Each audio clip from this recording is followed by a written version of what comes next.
Chance of rain. It has been overcast all weekend. 57 degrees as we get underway here at Texas Stadium, where most of it is covered. The Phoenix Cardinals have won the toss and they will receive. Roger Ruzek will be kicking off for the Dallas Cowboys, and there is Vi Sikahema deep for the Cardinals. Cardinals have lost 2 in a row, and the Cowboys are trying to break a 4-game losing streak, so something's got to give this afternoon in Dallas. And we're underway. It'll be Sikahema on the 12. Ganged up on just beyond the 25-yard line by Vince Albritton, who's back in action. Neil Lomax, who was knocked out in the 3rd quarter of the Cleveland game last week, bothered by that arthritic hip that he'd rather not talk about, will be facing a Dallas Cowboys defense with one change. Mark Whalen starts for Kevin Brooks at left tackle. Otherwise, it's Ed Jones, Danny Noonan, and Jim Jeffcoat up front. The linebackers are Ron Burton, Eugene Lockhart, and Gary Cobb. And in the secondary, Everson Walls and Robert Williams are the cornerbacks, and Michael Downs and Bill Bates the safety. At the 26, 1st and 10, Tony Jordan starts in place of Stump Mitchell. And Jordan tests the middle of the line and brings it out to the 31-yard line, where Mark Whalen makes the tackle. The offense, Lomax, Jordan, Earl Farrell, Roy Green, and J.T. Smith are the wide receivers, and Robert Awald, one of 2 great pass receiving tight ends. The wide bodies up front, Louis Sharp, Todd Pete, Derek Kennard, Lance Smith, and Tootie Robbins. Huge offensive line. Gain of 5, and Lomax, who pointed out that the Cardinals are looking to score early and get a little bit of a margin. A 2nd and 5 at the 31.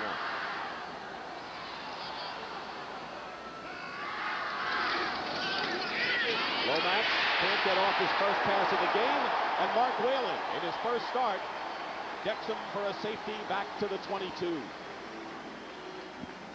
That was a very forceful sack from Whalen. He comes in, number 95 here, and he wraps Lomax up and then he slams him down to the turf. This is not going to do his hip any good, but it also might hurt his head a little. We expect a lot of shifting in this game from both sides, particularly the Cardinals. Cardinals have an interesting shift pattern. It's called an intermittent shift. You'll see one guy move, get set, and then 2 or 3 more guys will move. Very confusing for any defense. So far, they haven't shown much of a shift. They have 3rd down and 14 back to their 22. In motion is Roy Green. Out of the shotgun, Lomax pass is batted down, and that was Ed Jones. He has made a living at batting down enemy quarterbacks' passes. That's number 78 in a brilliant career. Well, this is how he got his nickname. It wasn't from any of the his teammates or anything. It's because quarterbacks say, hey, coach, that guy's too tall. I can't throw over him. There's a penalty marker down as the Cowboy defense stays on the field, and so does the Cardinal offense. Number 24, defense, 5 yards, automatic first down. A very inopportune penalty for the Cowboys, holding against Everson Walls, and that is an automatic first down. That's a 3rd and 14, and Jones batted it away, and the Cardinals keep the ball. And the Cowboys made 2 big plays, sacking Lomax on 2nd down. Jones with the deflection, but it's all for naught now as Everson Walls is caught for holding. First down on the 27-yard line. A break for the Cardinals. Earl Farrell is coming off a career high with 110 yards against the Cleveland Browns. Carries it out to the 30-yard line. A pickup of 3 on the play. Mark Whalen with the stop. So with Jordan starting for Mitchell, Farrell can do everything. He has really emerged as an underrated quarterback who people are now taking notice. The thing about Earl Farrell, he realizes that he has to carry the ball a lot today. He's got to pick up that load because Stump is out. But he expected that coming in this year. Stump Mitchell has had a history of having a lot of injuries. Earl Farrell knows that he's got to pick up the slack today. 2nd down and 7. Cardinals on their 30. Here's Farrell again. And he's run out of bounds at the 33 by Bill Bates, the strong safety, and that will bring up 3rd down. Todd Pete, who did not play against the Browns last week, the left guard with a bruised leg. He comes out of the game, and it'll be 3rd down and 4 for the Cardinals. Looks like he's just coming out for an equipment repair on his helmet, but you get a pretty good idea why they call that front line of the Cardinals the wide bodies. Pete goes at about 295. And the other guys are just as big, with Tootie Robbins being the heavyweight champ at well over 300. Pete's weight may be conservative. Two tight ends with Ewald and Novacek. They both good receivers on 3rd and 4. Lomax going for Roy Green, incomplete. Good defense that time by Robert Williams. And that'll bring up 4th down, and the Cardinals will punt. Greg Horn enters the game.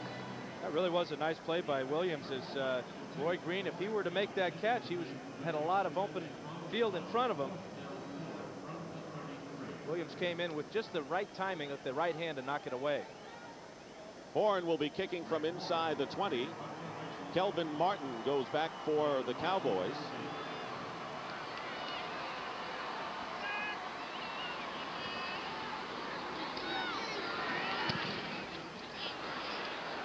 That kick will bounce at about the 30.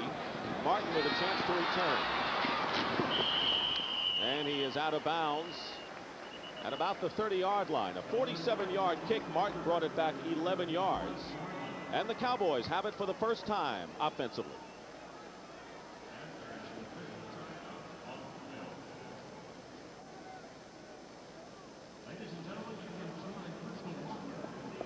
Yeah, super. Yeah, how's it down there? Yes, sir. Okay, all right. I could use it just a slight amount more of audio. Slight, not much. Okay. Look for a long pass early here, okay? So give me an isolation on some wide 1, 2, receivers. 3, 4. Gotcha. You. Mm-hmm. Yeah, okay. Just a feeling. That's fine. Little lower, just a slight bit lower if you can. Let me see. I will. It's pretty. It's. I think it's pretty good. Irvin, give me Irvin. Okay. Pelluer first in the offense before the first play, and the defense before the first play. Okay, Irvin's not in. Give me Martin, number 83. We got Martin and Alexander starting.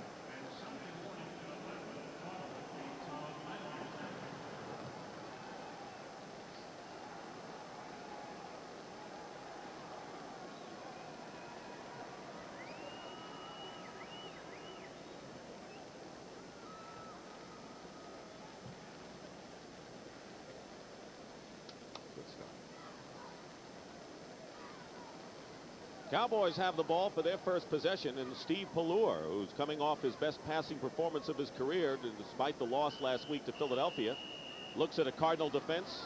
Freddie Joe Nunn, Bob Clasby, Steve Albert, and Rod Sadler.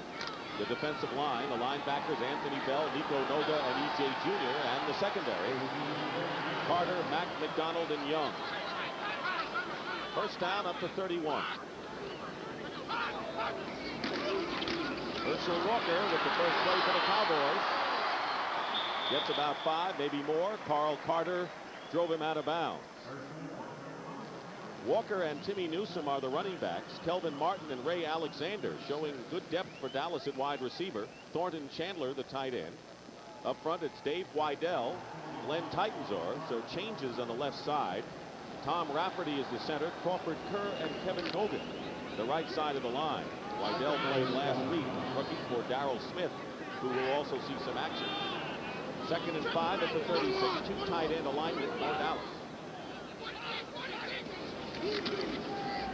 Pelluer, first pass of the game, completes to Alexander, and Alexander will have a first down just shy of midfield. Carl Carter on the tackle. Take a look at this from the end zone.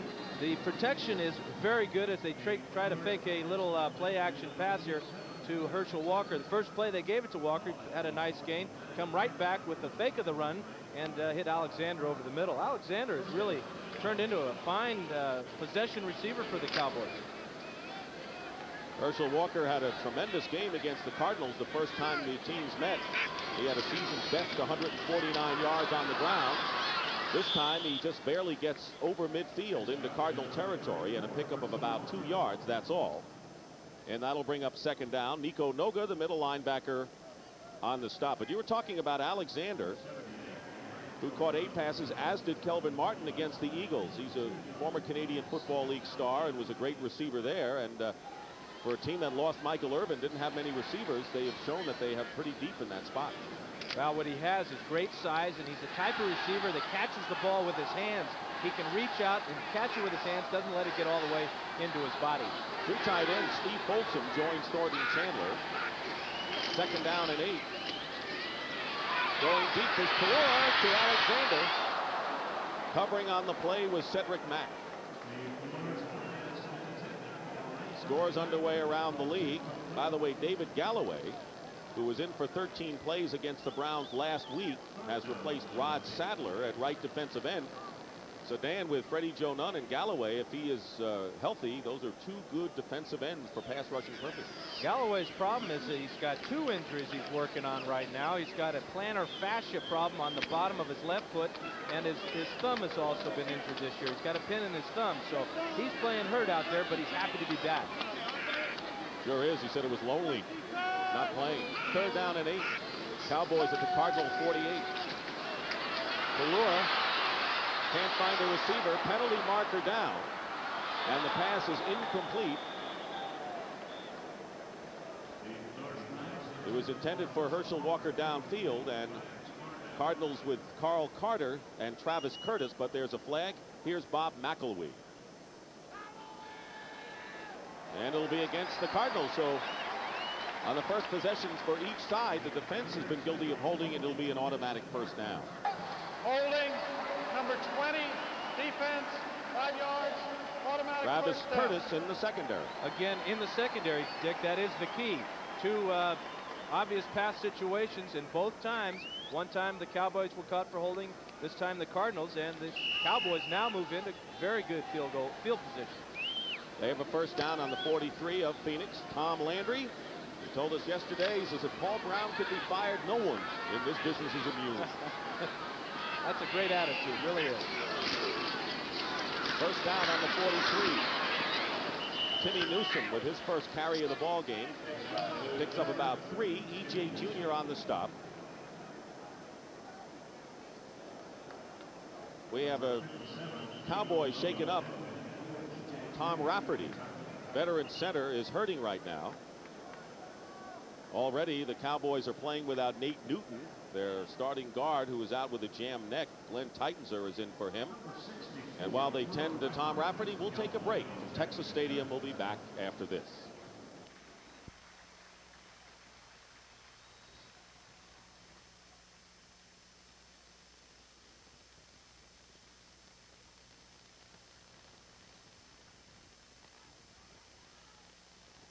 So it looks like Bob White is coming in at guard and Titans are moving to center. Is that may be the case? Check that out. That may be at okay. Titans are still at guard.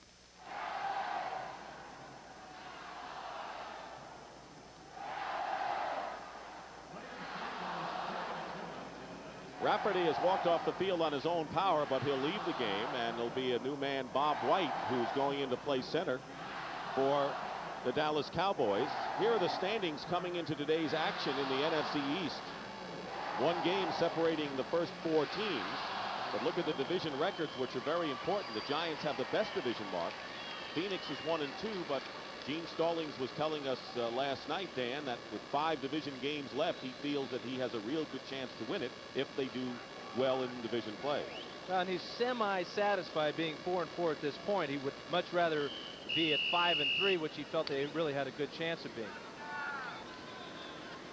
There's Gene Stallings, 14 years an assistant coach. He called Tom Landry this week. He said, you've been to 5 Super Bowls. I'm just looking for my 5th win. No sympathy from me, but he was supporting Tom all the way. 2nd and 6 for the Cowboys on the Cardinal 31. Timmy Newsome is stopped practically in his tracks, and another penalty marker is down. E.J. Jr. was there to meet Newsome. This is really what killed the Cowboys last week, are holding penalties against this inexperienced offensive line right now. You got Bob White at centers just in his 2nd year. Titensor is really the only guy with any real experience, but he was cut earlier this year. He's in his 7th year. And holding, number 65, offense, Second down. Bob White. And there's Bob White, the replacement. So it's difficult to come off the bench. Let's take a look at it now. White is the center. Just keep your eye on him. Let's see how he holds. There's the left hand reaching out to stop Noga, and the referee, there's his right hand reaching into his back pocket. Tom Rafferty has a bruised right thigh, and he may be back for the Cowboys.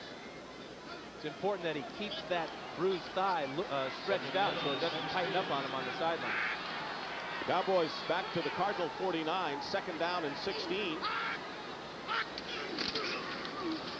Newsom doesn't get much, maybe a yard. Tim McDonald and Nico Noga were in on the play. McDonald has played very well since replacing Leonard Smith, who was traded to Buffalo earlier in the season. Well, I talked to him about that exact thing, Dick, and he said, you know, I asked him, what did the trade mean to you? He said, well, that means that my career is now starting. It's time for me. The door is open. I've got to step through it. I've got to become an NFL safety right now. He's not real happy with the way he's playing. He still feels he has to think too much. He'd like to just get out there and react. Darryl Smith replaces Dave Weidel at left tackle. He's a good pass protector. Third and 15. Pelluer. Incomplete for Everett Gay. He was covered all the way by Lonnie Young, the free safety. It looked like a pass that Gay might get, and the crowd is looking for an interference call against the Cardinals to no avail. The very last second, Young comes over, makes contact, but that's one of those plays we've seen all year long where the referees are just going to let it slide because both men supposedly are going for the ball, but it's also a relaxing of the rules as far as pass interference is concerned this year. Mike Saxon will kick. By Sikahema is back for the Cardinals. No score. Still in the first quarter. Good high kick by Saxon. And it's down inside the 5-yard line by Dallas. Great hustle. Manny Hendricks and Ron Francis. It was Francis and Hendricks combining, and a 44-yard kick, and Saxon has been incredible this year and having punts not returned. Yeah, Francis looks a little bit like Ozzie Smith here on a short hop as he bats it back onto the playing field. Then Hendricks is there to put the ball dead, but got to give a lot of credit to Ron Francis. He hustled down there. He beat the ball, actually. He was there when it came down. Dallas struggling with a 2-6 record this year. Their third worst start in history, but they have the Cardinals hemmed in their own 4-yard line. Tony Jordan, rookie from Kansas State, starting in place of Mitchell, brings it out to the 9. Eugene Lockhart, the middle linebacker, was there to stop Jordan. Jordan's been used primarily as a short yardage and goal line runner this year. He's got to produce all over the field today if the Cardinals are going to be successful. This is his second NFL start. He gained 34 yards and 12 carries against the Browns last week. Brings up a 2nd and 5 on the Cardinal 9. Jordan again. Little push from the back. He'll be short of a first down, though, by about 3 yards. Bill Bates making the tackle.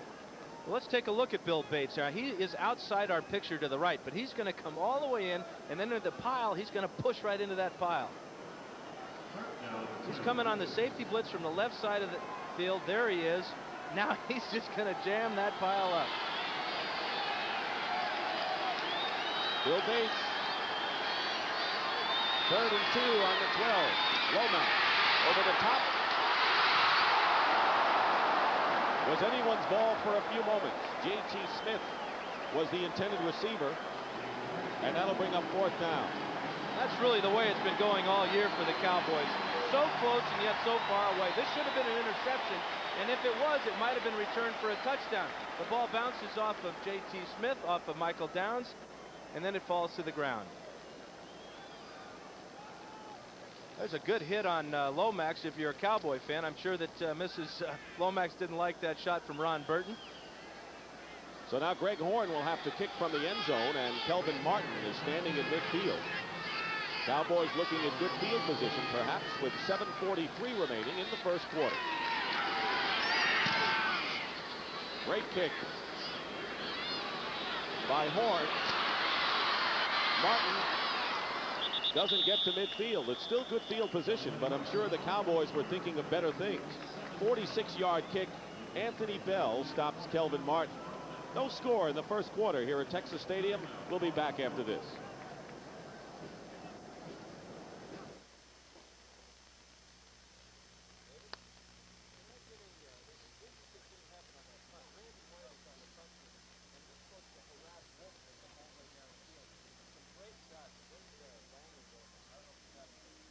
Okay.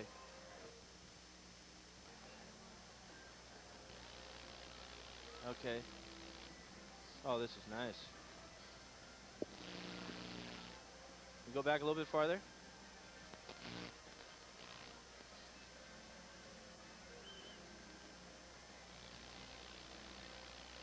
Okay. What about the end zone? Is there a picture? Won't see him. It follows the ball. Okay. All right. Let's go with that. Craig, Ron Wolfley has been in 2 as a special teams player of the year. Randy is assigned to Wolfley all over the field today. It's going to be a great battle. You don't expect to see a future Hall of Famer on the special teams. That just shows you what Randy White is all about. Just wants to contribute any way he can. And he has a legacy to the great Cowboy teams of the not-so-recent past. Pelluer on first down. Nearly intercepted, intended for Kelvin Martin. E.J. Jr. was back defending on the play. Martin was open for a while. Again, it's on the play-action pass. Martin is crossing over the middle. What Pelluer does not see is E.J. Jr. dropping off in his zone coverage. There's E.J. E.J. should have made this grab for the interception. With the injuries to the offensive line, it's very imperative that Pelluer has a big day throwing the ball. They're not going to have the great success with Herschel Walker like Walker's used to having against the Cardinals because of the injuries so far to that front line.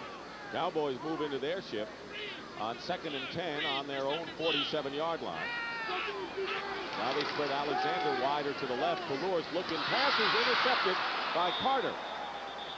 It was deflected off a Cowboy receiver and intercepted, and a penalty marker is down. It'll be against Dallas, and the penalty will be refused. So the first turnover of the game, Carl Carter, and here's Bob McElwee. Holding, 66 offense, penalty is declined. That's the right tackle, Kevin Gogan.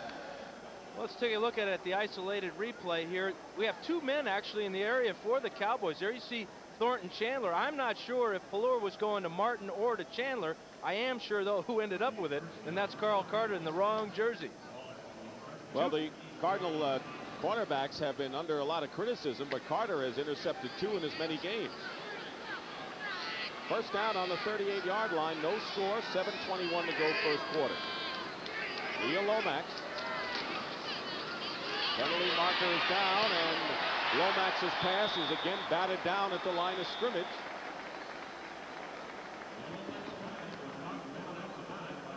Well, the Cowboys were offside, Dick, so Lomax had a free play. He was going with the right place with this ball. Offside, 95, defense, first down. Roy Green had a step on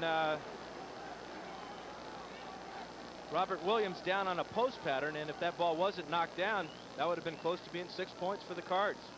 Mark Whalen, who's starting in place of Kevin Brooks, who suffered numbness in his left arm this week. Whalen offsides on that play. Will bring up first down and 5 for the Cardinals on their 44.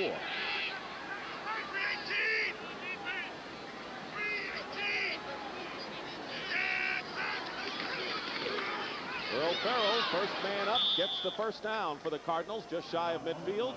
Gary Cobb making the stop on Farrell. Cardinals' aim, number 1 in this game, according to Gene Stallings, was to protect Neil Lomax and then do better on third down conversions. Despite the fact that they were 4th coming in the league, he doesn't feel in the last couple of weeks they converted them. But now they have a first down at virtually midfield. Well, if they give the ball to Earl and let him run up behind that huge offensive line, they won't be in very many third down situations. They picked up 6 that time. 6:40 remaining, first quarter, no score. Here's Jordan, and Jordan will be dumped for a loss. Jim Jeffcoat was the first man to hit him, and a loss of 1 on the play. This was a dangerous play for the Phoenix Cardinals as Lomax pitches it back. It's not really a toss to the outside. It's right up the middle, and Jeffcoat got off the line of scrimmage right now, beat Luis Sharp, and got in on the play. They'll mark it no gain.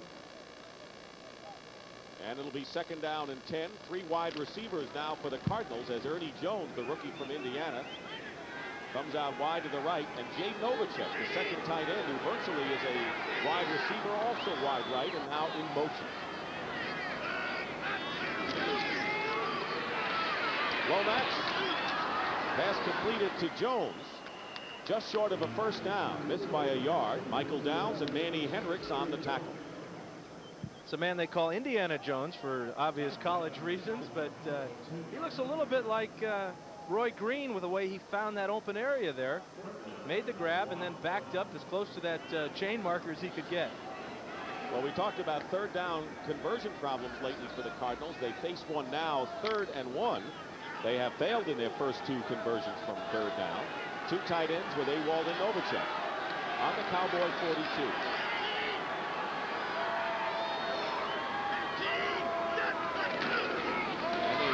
Stumbles ahead and gets the 1st down, still upright, and finally brought down by a host of Cowboys, including Michael Downs and Ron Burton. A gain of 9 and a 1st down inside the 35. This was an interesting call, not so much because it was just a handoff right up the middle to Farrell, but the fact that the Cardinals were in a passing set. They get a great block by the center right there, and Lance Smith. Derek Kennard and Smith open up a nice hole. This is what Farrell likes to run behind. He likes to see his offensive lineman go hat to hat with the defensive line, and then he'll pick his hole. Kennard, by the way, playing with a broken little finger in his right hand. 1st down on the 33 of the Cowboys. No score. Lomax wide open has Novacek, and Novacek is out of bounds. May have another 1st down for the Cardinals. Michael Downs was defending on the play. It is a 1st down with ease. 14, and they're now at the 20-yard line. Lomax has great protection this time. This is the best protection he's had, as Novacek will come in motion and then work outside against Michael Downs. But you see Neal steps up in the pocket. He's not going to drop back 5 or 10 to 12 yards in that pocket. He likes to set short, let those big wide bodies take care of him right up the middle. Tom Landry looking at the defensive list. That was the first pass on 1st down for Neal Lomax. He's on the Cowboy 19 on a fake draw. Lomax gets hit. Tried to get it to Farrell, who was wide open, but he had to rush it with great force coming in from Ron Burton, the outside linebacker. The Cardinals, the Cowboys rather, realize they're not getting enough pressure on Lomax from just their front 4, so they're going to send a linebacker here. Burton comes in and does a fine job. Farrell's trying to find his way through the mess there, and there's the lick to the quarterback. That's something the Cardinals don't want to see today. That's a very tender hip that Lomax is landing on every time he hits this turf. 2nd and 10. Cardinals on the Cowboy 19. Earl Farrell is stopped by Danny Noonan. Picked up a couple. Manny Hendricks and Ron Francis, the extra defensive backs, coming in, and the Cowboys now in their 4-0 defense. We're at Texas Stadium in Irving, Texas. Dick Stockton and Dan Fouts as the Phoenix Cardinals and Dallas Cowboys battle in the 1st quarter. No score with under 4 minutes to go. And the crowd is reacting to Randy White coming in the game for Mark Whalen. 3rd and 7.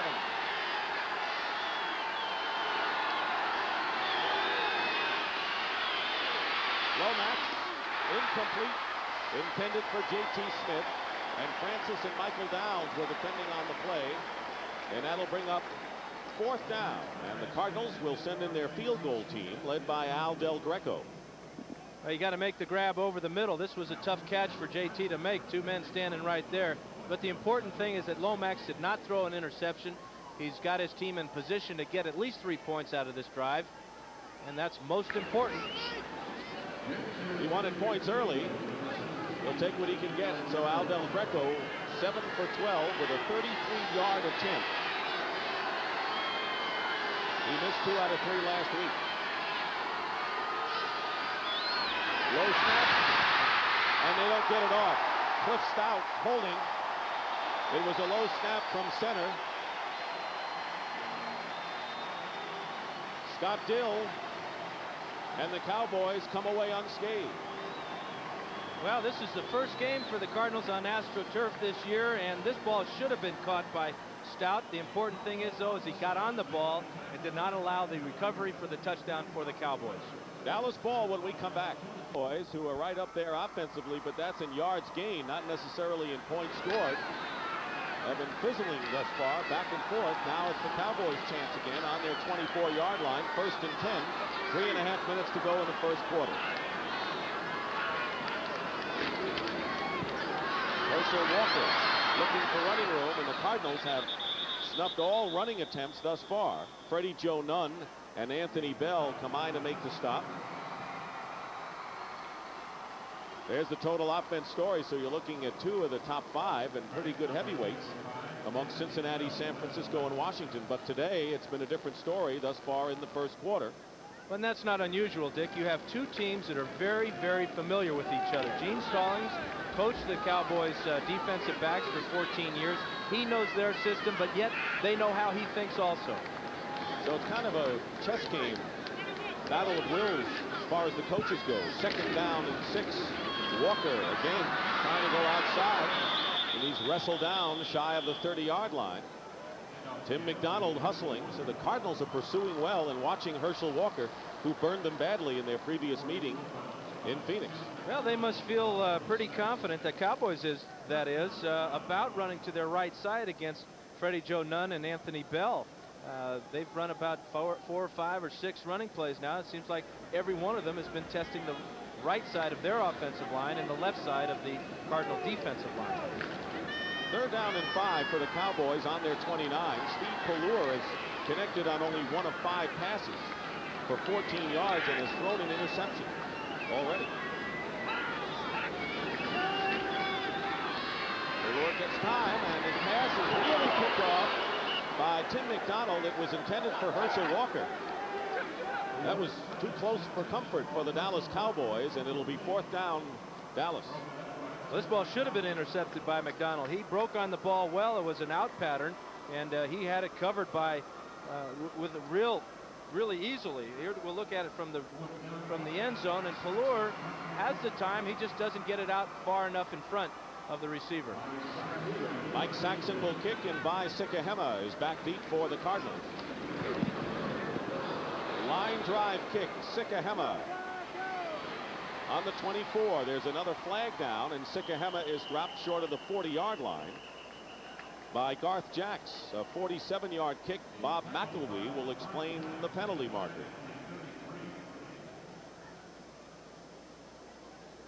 .227 remaining in the first quarter. Closest thing to a score was an Al Del Greco miss from 33 yards. It'll be against the Cardinals, and that'll set them back. They look like they had good field position. They might even make this a 1st down, Dick. If it was holding before the ball was punted, then it will come back. The Cowboys will have the ball 1st down. Holding 51 defense before the kick. That's a big one. Automatic 1st down. You're right. You're right on it, Dan. Once in a while, you know, you get lucky. Ricky Hundley was holding, and so the Cowboys keep the ball and will have a 1st down to boot in a scoreless game. And Steve Pelluer now. Pelluer last week had a couple of tough decisions down the stretch, and when they criticized Landry, Pelluer should share in some of that. Well, the quarterback has got to have what they call an internal clock. He's got to know just how many seconds are left on that 45-second clock. That's where he really ran into trouble last week, burning 3 of his timeouts in the first quarter. Herschel Walker on 1st down. Starting from the 34, carries it out to the 37-yard line. Nico Noga, the middle linebacker, makes the stop, and there is another penalty marker down.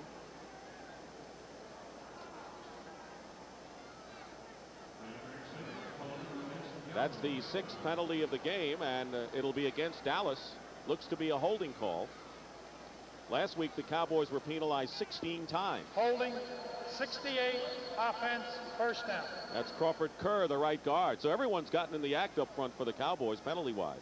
Well, here's Big Daddy Crawford Kerr right here in your screen, and he'll reach out and he'll pull down Freddie Joe Nunn. Now he'll go through and get the linebacker. Again, a grip with the left hand on the shoulder pads. That is a real ticky-tack call for holding. You can see that on almost any play.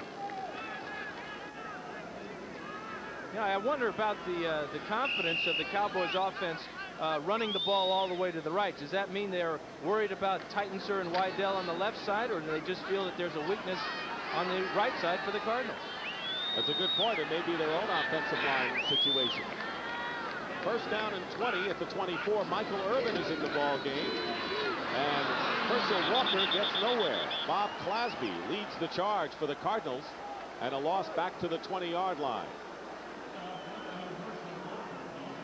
Well, the Cardinals know that they're being tested on this side. Here's Clasby and number 79 and Freddie Joe Nunn.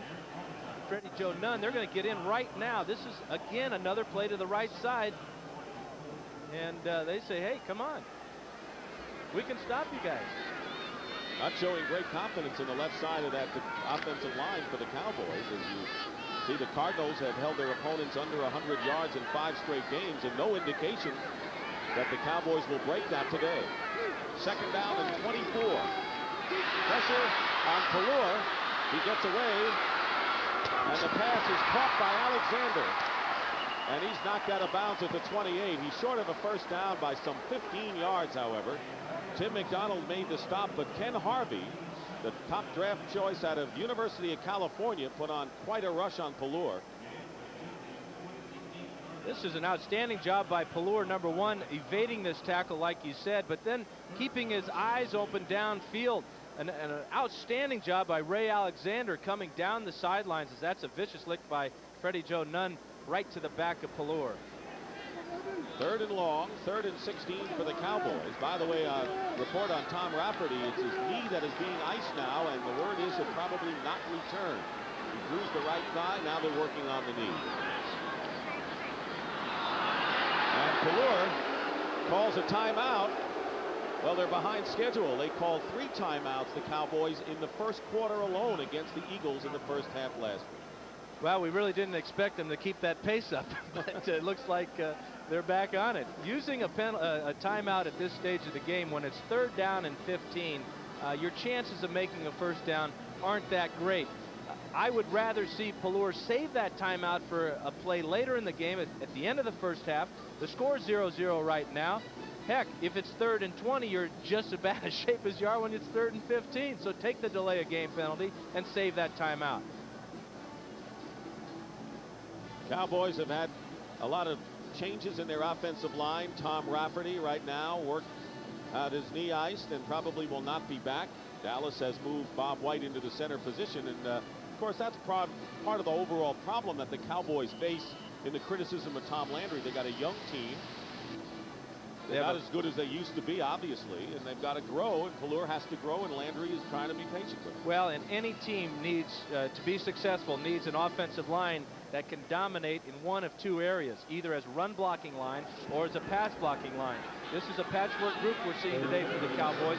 They're not having any success doing either right now. 3rd and 16, Cowboys on their 28. 3 wide receivers for Pelluer. Up the middle, overthrows Alexander. And it'll be 4th down. And once again, Freddie Joe Nunn and Ken Harvey put a great rush on Steve Pelluer. Well, Freddie Joe is working against Gogan here, and he's going to go right out around him and make a tremendous hit on Pelluer. They're trying to zone block, as you can see, but Bob White, or rather Crawford Kerr, is not there in time to prevent the lick on Pelluer. So Sikahema is back deep again, and Mike Saxon will kick with a 1:06 remaining in the first quarter. No score at Texas Stadium. Another short line drive kick, the penalty marker down. Here's Sikahema. And he's upended at the 37-yard line by Manny Hendricks, but there's a flag down.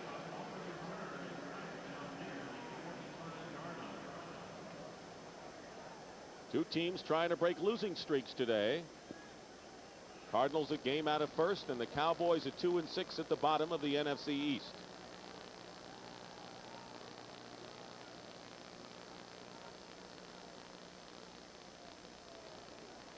unsportsmanlike conduct against the Cowboys.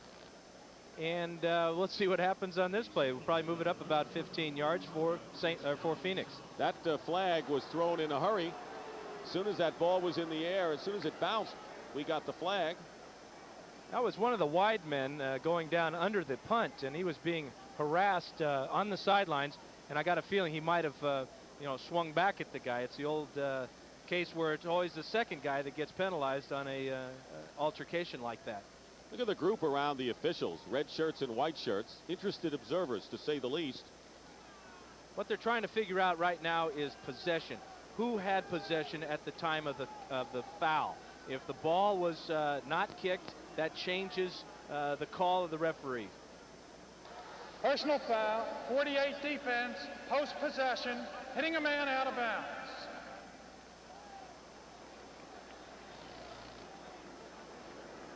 Reggie Phillips is the only number 48. Well, the first indication was that it was against the Cowboys, and now they changed their mind. They're going to flag the Cardinals. So they're going to have the yardage tacked the other way to Dallas's favor. Reggie Phillips, the former Chicago Bear, guilty of unsportsmanlike conduct. We have under a minute remaining in the first quarter, 57 seconds to go. He'll mark it off.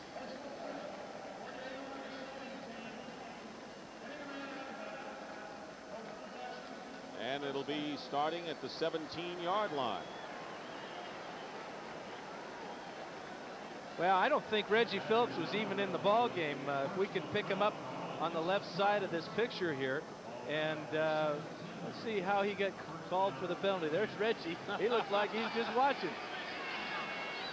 Maybe he said, maybe he was rooting on the sideline. Maybe you can't do that. And now,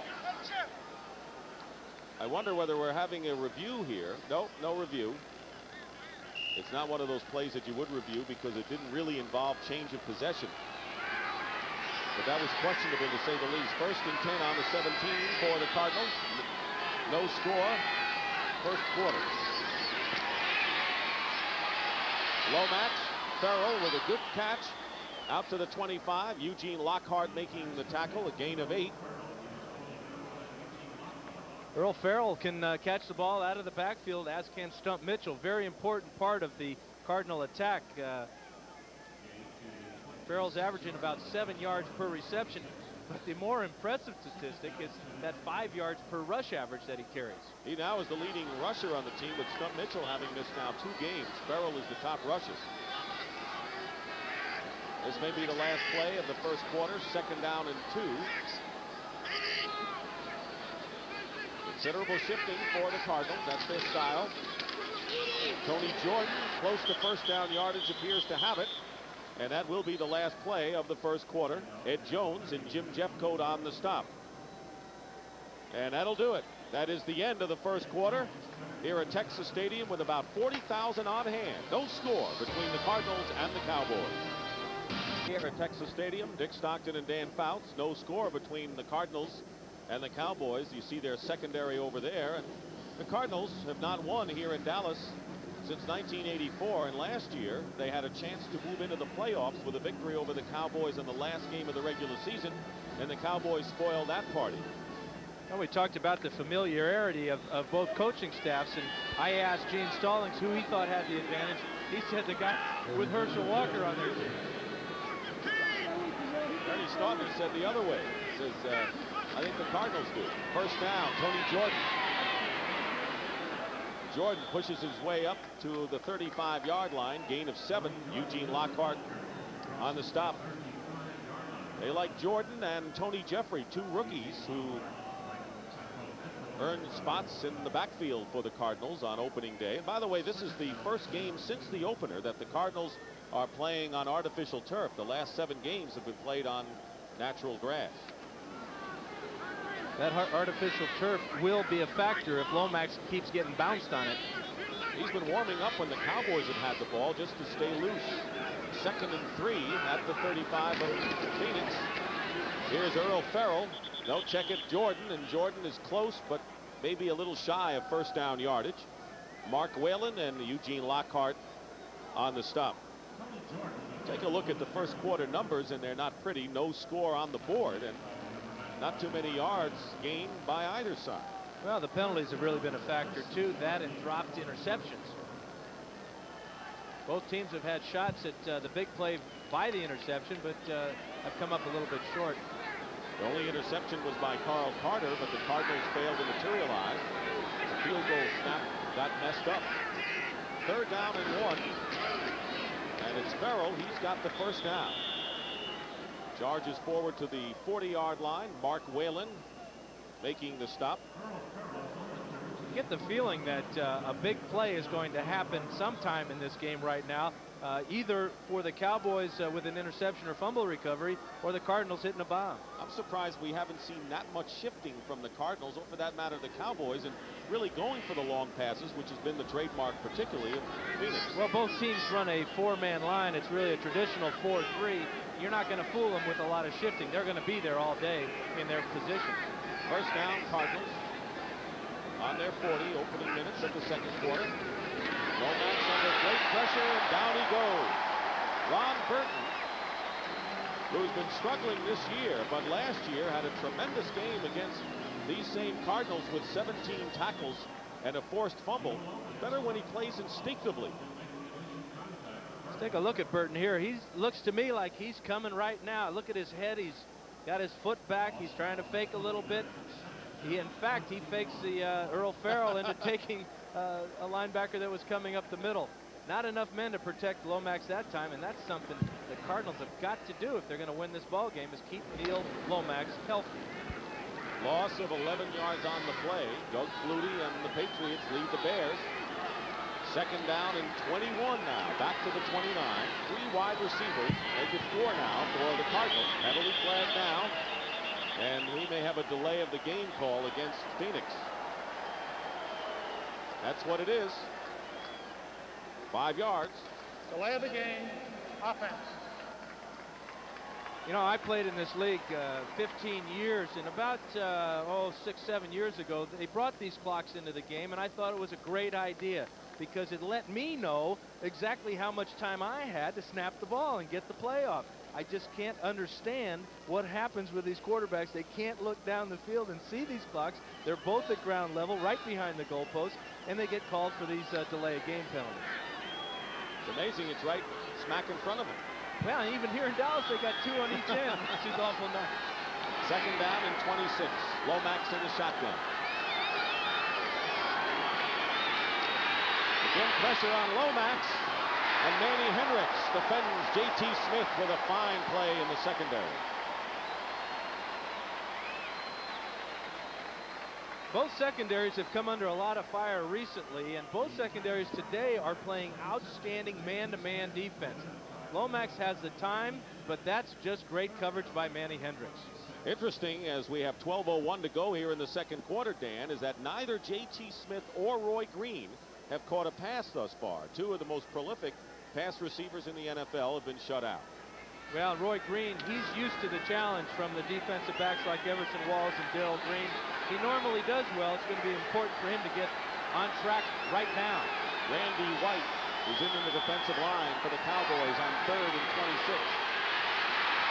Lomax shows a little mobility and runs out of bounds, well short of the necessary yardage. He had to get to midfield.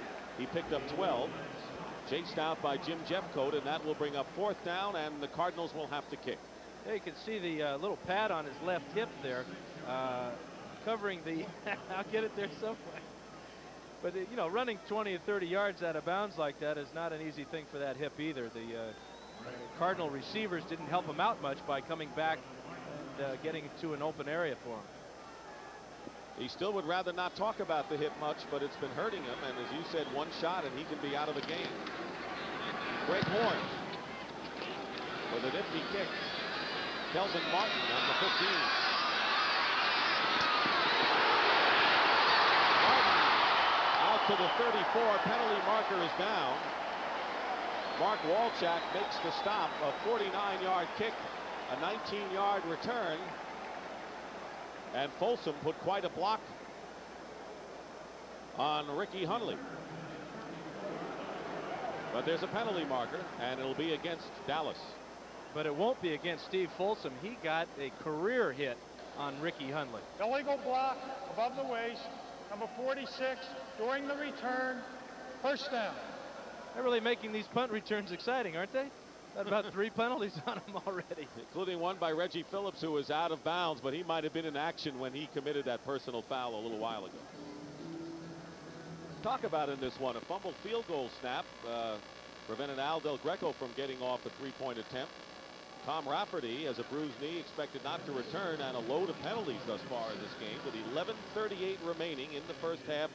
No score still between the Cardinals and the Cowboys.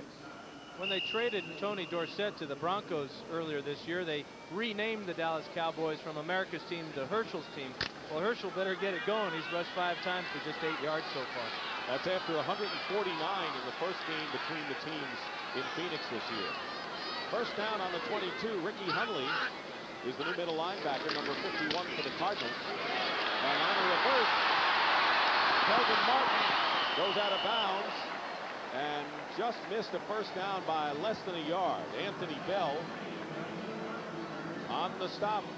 Good speed by the 5'9" Martin. Yeah, and if he had a little bit more speed, he would have got around the corner and really picked up a fine gain.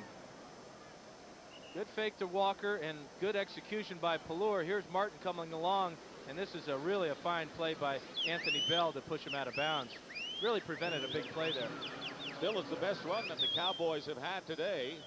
Picked up 9. It'll be 2nd and 1. In fact, they bring the sticks over to the near side to measure.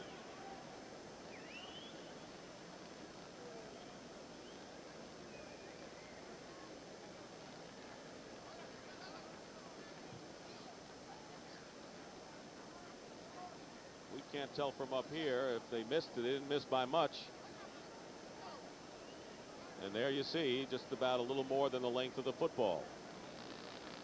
Rams leading the Saints 6-0 in a big game in the NFC West. The Eagles out ahead of Atlanta.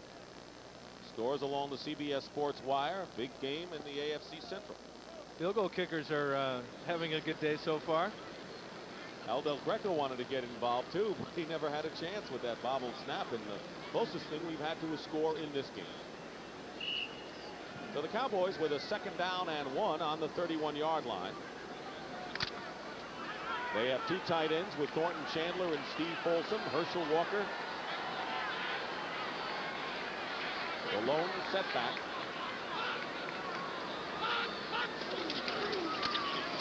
Walker very close to first down yardage, but it wasn't easy if he did make it. Anthony Bell makes the stop. No, he lost yardage on that, Dick. About 2 yards there as Bell came up again. I'm wondering about the Cowboys' use of Steve Folsom.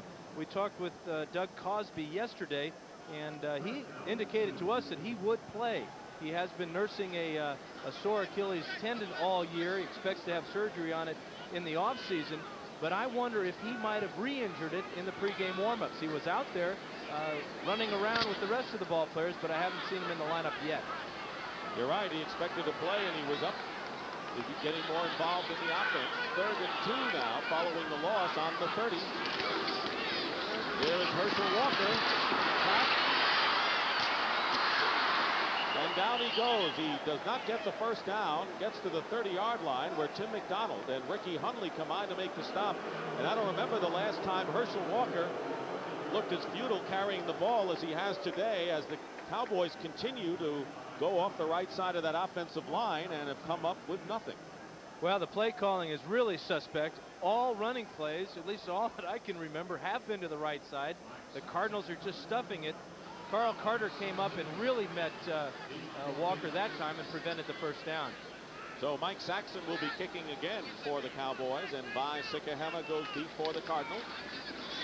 Still no score here in Dallas. Sikahema with a chance to return from the 33 and gets it out to the 45-yard line, a return of 12 yards. Lockhart on the stop. We'll see what the Cardinals can do in the scoreless game when we return. So, give me Roy Green again. He's got to make a play here sooner or later. I tell you what, Fitz,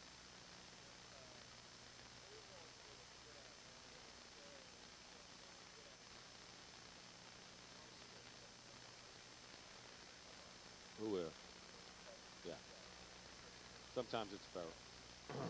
Is this a reset?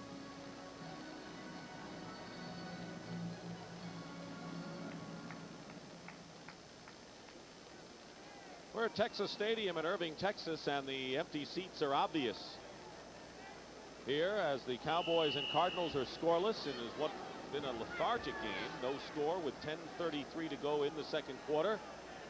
They did not sell out by 19,000 in time to lift the blackout, and they have double-digit tickets available for the rest of the schedule on the Cowboys slate. First and 10 at the 45 for the Cardinals. Lomax throwing behind Roy Green, incomplete. There's some type of mix-up there between the communication with Lomax and Green. Obviously, Lomax didn't want a slant pattern. He threw the ball behind Green. Sometimes a quarterback and a receiver have to read the defense on the run. That's the way the game is played now. It's almost like a basketball game where the players are moving around in constant movement. What could light a fire under somebody in this game? Well, it's a big play. It's got to do it. Turnover or a touchdown on a long pass or long run. On second and 10, Tony Jordan stopped for no gain. That'll bring up third down. Michael Downs and Eugene Lockhart in on the play. Each team has gotten into the other's territory just once thus far. And as we mentioned earlier, the Cardinals have struggled playing here at Texas Stadium. And their head coach, Gene Stallings, has struggled when he's played the Cowboys. He's lost 4 out of 5 to his former team. Well, maybe he shouldn't call encouragement during the week to Tom Landry. You think he fired him up a little, huh? He might have. That'll bring up third and 10 for the Cardinals on their 45-yard line. Just under 10 minutes remaining in the first half.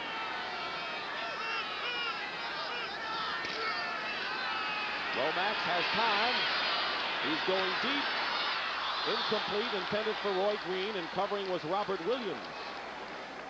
So there is the Cardinal version of the long pass attempt, trying to get something going in this scoreless tie.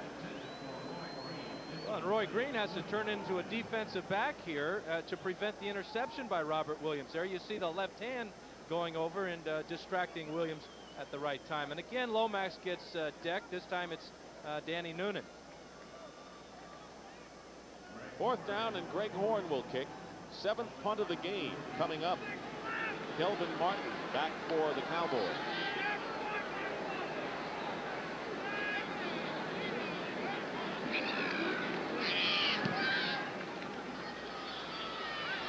Martin wheels it on the 12. And he's down at the 22-yard line. Mark Walshak on the stop. 42-yard kick.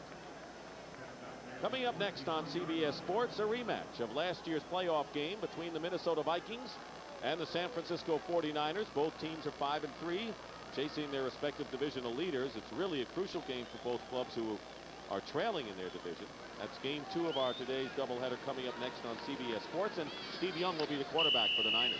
Everybody remembers last year in that playoff game as he came off the bench and tried to rally the Niners after they fell behind the Vikings. We'll see how he can do with the start of the game. First down on the 22 for Dallas. Pelluer looking to run. And he gets to the 25 and a pickup of 3. Freddie Joe Nunn was there. Steve's getting a lot of free advice around the stadium. See Steve run. See Steve slide. You know, fans can be tough, as you may remember on occasion. Yeah, it looks like my handwriting, too. You know, Pelluer had his best running effort against the Cardinals as far as the number of times he ran. He threw the fewest passes against Phoenix. It was a great running contest for Dallas. They rushed very well, but they've come up empty today. Second down, Pelluer pass intended for Alexander, incomplete. Carl Carter was right there. Carl Carter's right there talking to Alexander. He's not going to let him get a cheap one on him. That ball did bounce. Alexander made a nice attempt to get his hands underneath it, but the referees were right on the spot. New England ahead of Chicago. There's a shocker, 20-7. That should give Minnesota some incentive, and Jim McMahon is out of that Chicago Bear game with a strained right knee. Atlanta leads Philadelphia. Crazy year this year in the NFL. Beginning of the second half of the season. Cowboys are 0 for 4 on third down conversion. They need 7 yards. Pelluer, and it hits the official. The umpire got hit in the back. Dennis Riggs. Good play by Riggs. Well, let's take a look at it. Here is Riggs right here. He's number 30, and Pelluer is going to drill him right in the shoulder. And that ball, if it's complete, it's a first down. That's just the kind of year that it's been for the Cowboys. Kelvin Martin was the intended receiver. He might have been open. So it's fourth down, and Mike Saxon will boot it away, and Vai Sikahema goes back for the Cardinals at the 35. Looking for running room. Dangerous Sikahema is down at the 49-yard line. A 14-yard return. Cornell Burbage making the stop. So the Cardinals have good field position, but that's been a misnomer today, Dan, to talk about teams having good field position. It certainly hasn't affected the game that much. And Sikahema's the type of guy that can light a fire under this Phoenix ball club. The punters I see right now, they're icing their feet down, getting ready for the second half. 8:29 remaining in the first half. The closest thing we had to a score was a 33-yard field goal attempt by Al Del Greco, in which the snap was bobbled. Otherwise, nothing even close in this one.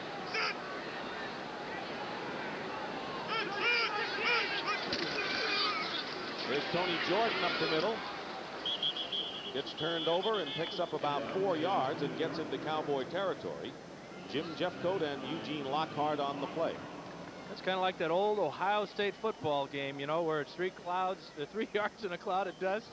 Well, this is the 1980s. Now we're playing on an AstroTurf. Now it's 3 yards in an AstroTurf burn. Why do you think this game has been so conservative and so close to the vest? It's almost like they're afraid to open up and really go give it a shot. But the Cowboys defensive backs and the Cardinal defensive backs are winning the matchups on the passing game.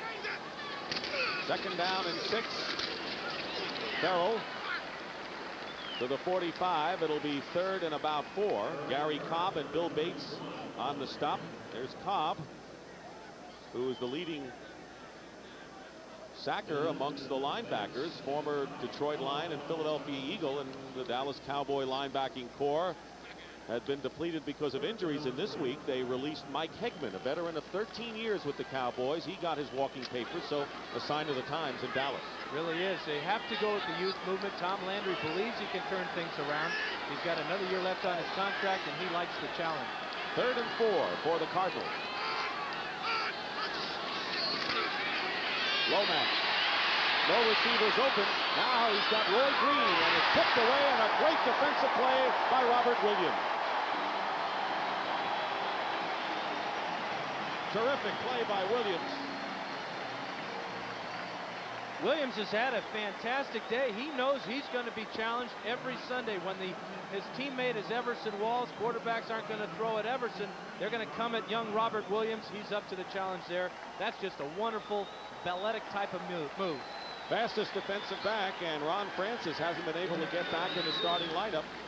So it is fourth down, and Greg Horn will kick. Kelvin Martin will go back again for the Cowboys. No score, second quarter, 7:02 remaining in the first half. Jeffcoat coming in to try to get a piece of it, and a fair catch called for by Martin. It goes out of bounds. There's a penalty flag down as well. 37-yard kick, and if it is against the Cowboys, and it appears to be against Phoenix, Horn did his job. Cardinals would have had the Cowboys hemmed in, but now they'll bring it back. Ineligible down on a kick, number 53. Fourth down. Wayne Davis, the linebacker. So now Horn will have to do the booting once more. Boy, he would like to have had that punt. It went out inside the 10-yard line. A punter just loves that. In fact, a lot of them have that type of incentive clause built into their contracts. Cowboy cornerback Ron Francis has a pulled groin muscle, and he probably will not return. So that's two Cowboys. Center Tom Rafferty and Ron Francis, one of the nickelbacks, out of action. Here's Horn to kick again.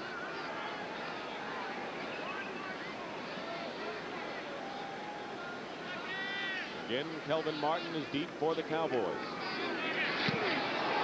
Very nearly, and they're going to call running into the kicker against Dallas. Fair catch called for by Martin, and Garth Jacks runs into Greg Horn, and the Cardinals will keep the ball and 5 yards, run off. But they needed 5 yards. They needed 8 yards for the first down, so they'll still have to kick it. It's a judgment now as to whether this was blatant. If it was blatant, it would be 15 yards and an automatic first down. It appears, though, that it was just running into the kicker. Running into the kicker. Defense. Decline. First down. Well, it must have been only for 5 yards. That's why they declined it. And they liked the field position as it is now with the Cowboys down inside their 15-yard line. Well, next Saturday, CBS Sports presents regional college football action. Tommy Hudson leads 13th ranked LSU against the Alabama Crimson Tide. LSU is 5-2, and they had a great win yesterday over Mississippi, 31-20. And that's the battle for the Sugar Bowl, perhaps. Others will see 2 Western Athletic Conference powers battle it out. University of Texas El Paso Miners against undefeated Wyoming. Coverage begins at 2:30 Eastern next Saturday on CBS Sports. First down on the 13 for the Cowboys. 6:47 remaining in the first half. Nothing. Pelluer's pass nearly picked off by E.J. Jr. Intended for Ray Alexander, and that would have been big trouble for Dallas. Now E.J. is 0 for 2 here. This is him right here. He gets a tremendously quick read on this short pass by the Cowboys. He breaks on it, and he has got to make that catch. That's 6 points for the Cardinals if he does. 2 passes now that E.J.'s had in his hands. He's going to have to find some stickum out there somewhere. Cardinals have the only turnover in the game, an interception by Carl Carter in the first quarter.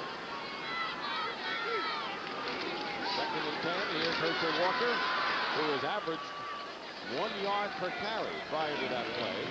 He's brought down by Tim McDonald and Ricky Hundley. That'll bring up 3rd down for Dallas.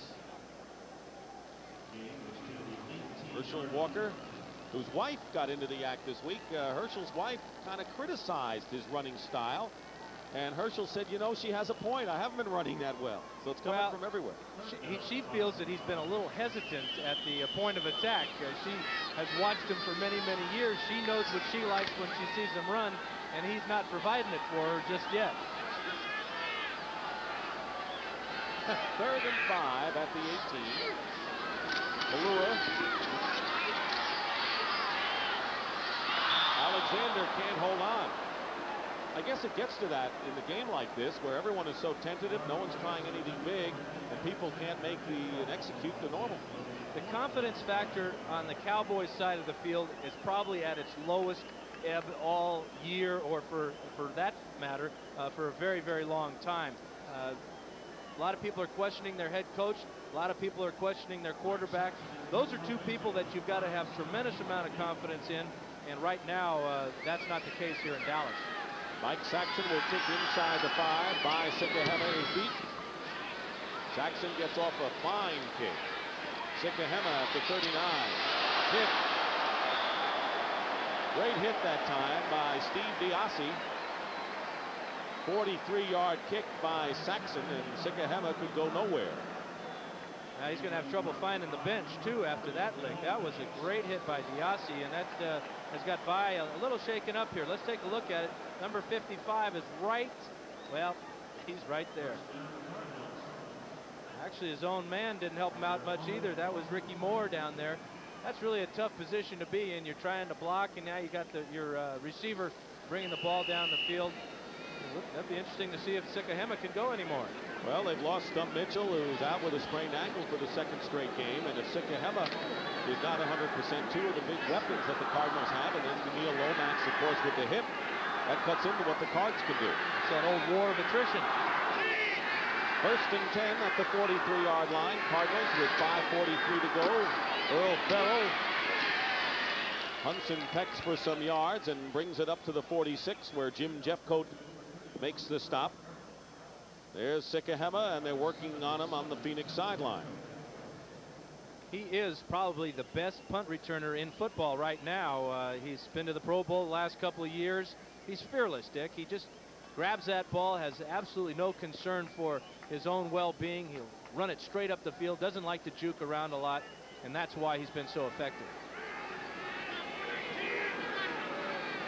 4 wide receivers, including Novacek, who's in motion. Pressure on Lomax. Down he goes, fumble. And Earl Farrell picked it up and got a couple of yards. Farrell was very alert on that play. Vince Albritton with the great pressure. Back in action is Albritton, and he got to Lomax. Albritton's going to come on the safety blitz from right about this area here, and Lomax has no idea what hits him. Number 36 has a free run. Farrell is over there just a little bit late, but Farrell keeps his wits about himself, sees the ball on the ground, picks it up, and saved a loss. Vince Albritton, who had been out with an injured thigh, came off injured reserve. This is his first appearance. So that's the 3rd sack of the game by the Cowboys. 3rd down and 9 on the Cardinal 44. Lomax going for Green, and the pass is short. And that'll bring up 4th down again. And we'll have another kick. It'll be our 11th punt of the game coming up. Robert Williams was defending on Roy Green. Well, when you're playing a ball game and you're hurting with a bad hip and you've been knocked down about 6 or 7 times already in the first quarter, it's going to affect your throwing motion. It's going to affect your accuracy. Green had Robert Williams beat that time, but Lomax just couldn't get him the ball. Kelvin Martin goes back. This is the kind of a game, as Dan had mentioned earlier, where a big play, somebody breaking a return, and a deep pass could spell the difference. Greg Horn's kick, and a fair catch called for by Martin on the 19-yard line. So now the Dallas Cowboys, who haven't moved the ball much, will try to move it now. In the first half, no score, and our crack research team has been going back into the archives to try to find out some reason or rationale, some scientific reason why we've had no offensive play at all in a 0-0 game. And Mr. Fouts, what have you found out? Well, it is close to Halloween, right? I think that both teams are so familiar with each other that they're outguessing each other, and they're shadow boxing against shadows. That's about what it is. First down for the Cowboys on the 19. Pelluer with time, and the pass is caught by Ray Alexander. E.J. Jr. on the stop. It'll be 2nd down and about 1 or 2 yards. Alexander, who was picked up as a free agent last year and spent most of the season on injured reserve. And coming down to the end of the first half, the good news for Cowboy fans is they have 2 timeouts remaining. I'm waiting for the other shoe to drop. Thornton Chandler has a sprained right ankle. It's being taped, and Doug Cosby has made his first appearance, number 84. There you see him wide to the right. 2nd and 2. Pelluer's pass. Alexander stays in bounds, and that's good enough for a first down for the Dallas Cowboys at the 37-yard line. Mack on the play. Well, we talked earlier about Alexander's ability to catch the ball with his hands. Great example of it right there. Great concentration. His feet are down. The ball is secure. First down, Cowboys. And with 4 receptions, Ray Alexander is the only Dallas Cowboy to have caught a pass in this first half with 3 minutes 14 seconds remain. No score. Cowboys with 4 first downs in the game. 2 of those, though, as a result of penalties. And Pelluer will call the timeout. You heard the groans from the crowd. That is the 2nd timeout called by the Cowboys in this first half. They have 1 remaining. And again, you hate to use the timeout in this situation. The clock has already been stopped by Alexander's catch on the previous play. It's just another case of Pelluer's inexperience with the offense, and also his inexperience on how to deal with that 45 or 30-second clock and move his team down the field. One of the things he told us yesterday when we were at the Cowboys Valley Ranch camp, he says, the one thing that I learned in last week's loss to the Eagles, and he was up 20-0, and they ended up losing by a point, 24-23, is that not to let up when I have a big lead. That is not the kind of problem he's dealing with this afternoon. No, I talked with Paul Hackett before the game, and he said that one of the problems, Hackett being the quarterback coach, is that Pelluer has got to learn probably the most difficult aspects of playing quarterback, and that's one of them is in this instance the 2-minute warning or close to that. Moving your team down the field properly, making proper use of your timeouts, when to throw the ball away, how to throw it away, all those types of things that you can only learn through experience. Pelluer has connected on 2 straight passes. First down on the 37, fake on a reverse. And he completes it to Timmy Newsom, and Newsom is decked for a loss. Ricky Hunley defending, and he'll lose about 5 yards on that play.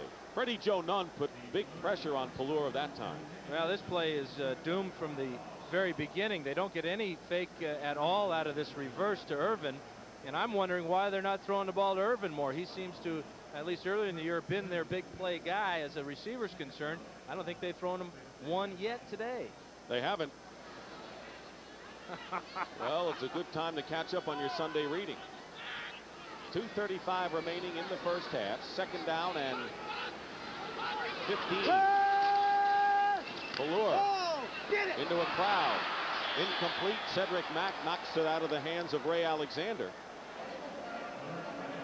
It's the only number, it seems, that he has seen, and a penalty marker has been thrown. Cowboys are indicating that this one is against the Cardinals. It was thrown back around the line of scrimmage. Personal foul, roughing the passer, 65 defense going to the head. David Galloway back in action, a little overzealous perhaps. Well, that's one area of the quarterback you cannot hit, and that's the head. The league has outlawed this before, but I'm not so sure that's such a terrible blow right there. G-Way, as he's called, David Galloway, who's had an injured left foot, was on injured reserve with a broken thumb. The problem with his foot is the bottom. There's a tendon that runs from the balls of your feet back to the heel, and he stretched that tendon, and it feels like you've got a knife right on the bottom of your foot.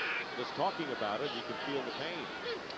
First down for the Cowboys, and there's Freddie Joe Nunn storming through straight away. I don't think Pelluer ever saw him, and a big loss on the play back to the 38-yard line.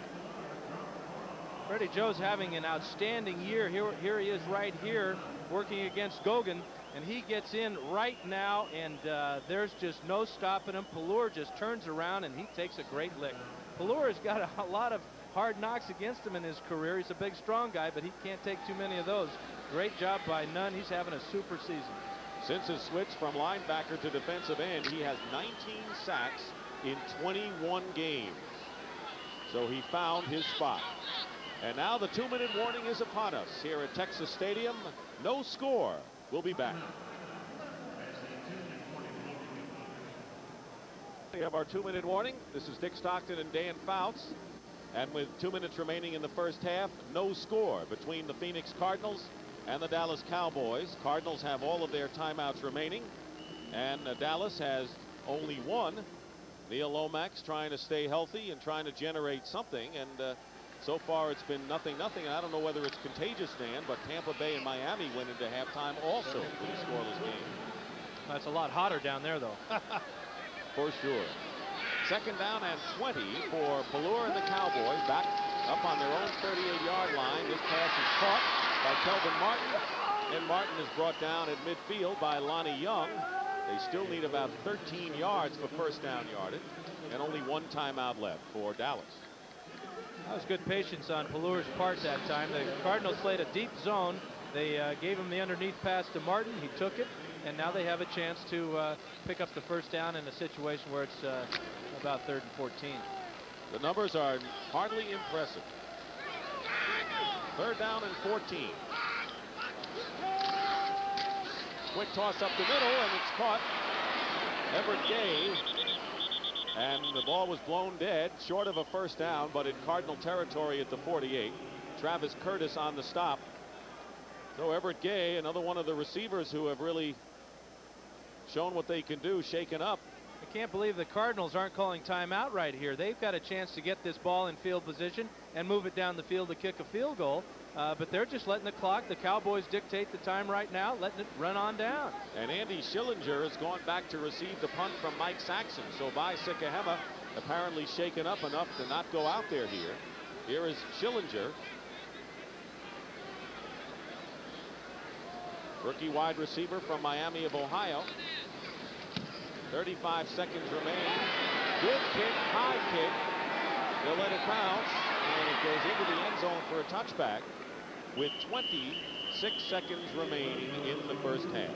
We want to remind you that coming up at halftime, Brent Erb and Dick Butkus with all the scores and highlights. That's all coming up at halftime. So the Cardinals have it on the 20-yard line, all timeouts remaining, but they don't have enough time to use them all. Well, I think both teams would be very satisfied to go in at halftime 0-0. Go in and maybe, take a shower or something, change their clothes, get on a fresh jersey, do some soul searching if that's called for. But this has been a terrible first half for both teams. Unless you're a fan of the no-hitter type of baseball game, you must be real happy with the 0-0 score. First down on the 20. Earl Farrell slices off right tackle and is down at the 24. And the Cardinals get set to walk toward the dressing room. They'll take their 0-0 game with them. But here's a case where the Cowboys aren't anxious to play any more football this half. They've had one timeout left. They could have stopped the clock and made Phoenix snap the ball one more time and hope for the turnover, maybe get some points out of it. Well, the crowd didn't enjoy it. No one could. That is the end of the first half here in Dallas with the score. The Cardinals nothing. Plays as well here. And it's not easy for me to say good things about defenses, but we have had defensive lines that have controlled the line of scrimmage as far as the rush and the pass is concerned. But I've really been surprised to see it, the great man-to-man pass coverages by both football teams. This is the closest thing we had to a score, a missed field goal by the Cardinals. Yeah, this is just a bobbled snap by Stout. It came in a little bit low, but he's got to make that grab. That's the toughest grab for a holder to make, but that's why he's doing the job. So the Cardinals couldn't get on the board, and there you see the paltry offense that we have thus far in this game. And CBS Sports coverage of the National Football League will continue after this message and a word from 40,000. This NFC Eastern Division battle. No score at the halftime. Let's take a look at today's performance versus the season performance, and look what jumps out at you, the passing yardage for the Cardinals. Well, that is unbelievable. Neil Lomax is one of the most accurate quarterbacks playing these days, 62%, but you can see that he's only been able to get 2 yards with the pass. Few sacks against him. He's had a rough first half. He's been sacked 3 times in the Dallas Cowboys, and the numbers aren't very impressive there. The key number there, only 29 yards rushing. Yeah, with Herschel Walker being the 3rd leading rusher in the NFL, that's an amazing stat. I guess we can just lay it all on the doorstep of being Halloween's coming up tomorrow night, huh? Trick or treat. Pretty scary game. Herschel Walker has gained 12 yards in 9 carries and has not caught a pass today. That's coming off the effort in the first game these teams played in Phoenix when Walker gained 149 yards, and that is still his season's best this season. And he came in talking about breaking a long run, how he needs to break a long run sometime this year. His longest run has only been 29 yards, and that was last weekend against Philadelphia. Aldo Greco will take off. Darryl Clack and Cornell Burbage are back. And it's Darryl Clack at the 6-yard line for Dallas. Clack turns the corner and gets some yardage down the sideline. That may be the most exciting Dallas play of the game, and Clack is out of bounds at the 39, a return of 32 yards. The good thing about it is it's a long kickoff return without any penalties, something that's been quite rare this year. That one was close right there as Cosby elbowed one of the Cardinals out of the way. But Clack is a type of guy that can return these kicks for the Cowboys. He'd like to get into more action in the backfield, but when you're playing behind Herschel Walker, fat chance. First down for the Cowboys on the 39-yard line, and here is Herschel Walker. Walker picks up 9. Lonnie Young on the stop, easily his best gain of the day. Well, and they made adjustments at halftime. Remember how many times they ran to the right side in the first half. First play of the second half, they pitch it to the left side, and look what happens. They pick up 9 yards. Herschel Walker, second leading rusher in the league coming into this game, and he'll have to go some in the second half to stay up there with the leaders. But if anybody can go some, it's Herschel Walker. Second down and 1. Cowboys on their own 48, first possession of the second half. They go to Walker again, and Walker is stopped again for no gain. The Cardinals have really defensed Walker well. Freddie Joe Nunn right there, and Anthony Bell combined to make the stop. That'll make a 3rd and 1. Look at the Cowboys' possessions in the first half. Backed up most of the first half. Look at all those 22s and 24s there, and the 19 and the 13-yard line. A lot of punts too, a lot of 3 and outs. That's not good. They're going to measure. The Cowboys did not get the first down, and they want to see how much they really need as they get set to face a 3rd down conversion in which they have failed in 7 previous attempts in this game, and it's a full yard that Dallas is shy. But that's a good point you made, Dick. They want to see, this will affect their play call for this 3rd and short now. Sometimes if it's like inside of a yard, the Cowboys will like to just sneak the ball with Pelluer. He's a big, strong kid, and he's very good at getting that yardage. Now, if they needed more than a yard, that might dictate to them that they want to give it to Herschel. Meanwhile, the Cardinals have brought in Sean McNanny and a 5-man defensive front on this 3rd and 1. And they know about that quarterback sneak. They're going to put somebody right over the center's nose to prevent Pelluer from taking it. Double tight end, Gay in motion. Newsome looks to have enough for the first down. Barely to midfield. Tim McDonald forced the play from the secondary. Good job by Newsome avoiding Bob Clasby. Clasby got great penetration in the backfield, and Newsome just slipped him, picked up the necessary yardage. Newsome leads the Cowboys with 3 rushing touchdowns this year. Amazingly, Herschel Walker has just 1, and in a game like this, anyone who gets 1 would get a game ball. First down in midfield for Dallas. They bring out Kelvin Martin wide to the left, 2 receivers to the right. Pelluer pass is blocked by Cosby, in his hands and out. Tim McDonald was defending. Cosby said he wanted to play more, and he wanted to get about 6 or 7 receptions today. This is a nice route from him. You see him, number 84 right there, and he's open, and this ball is right on the target. But watch at the very last second, he'll take his eyes off the ball, looking down the field, looking to make more yardage. Cosby told us yesterday, he said last year the Cowboys were not a competitive team until the end of the year. This year we know we're competitive, but we just have to find a way to win. Second down 10, Dallas, midfield. Opening minutes, 3rd quarter, still no score. Galloway putting pressure on Pelluer, and now Nunn. And Newsome on the receiving end has a first down and more down the sideline. Newsome to the 15 and out of bounds, inside the 20.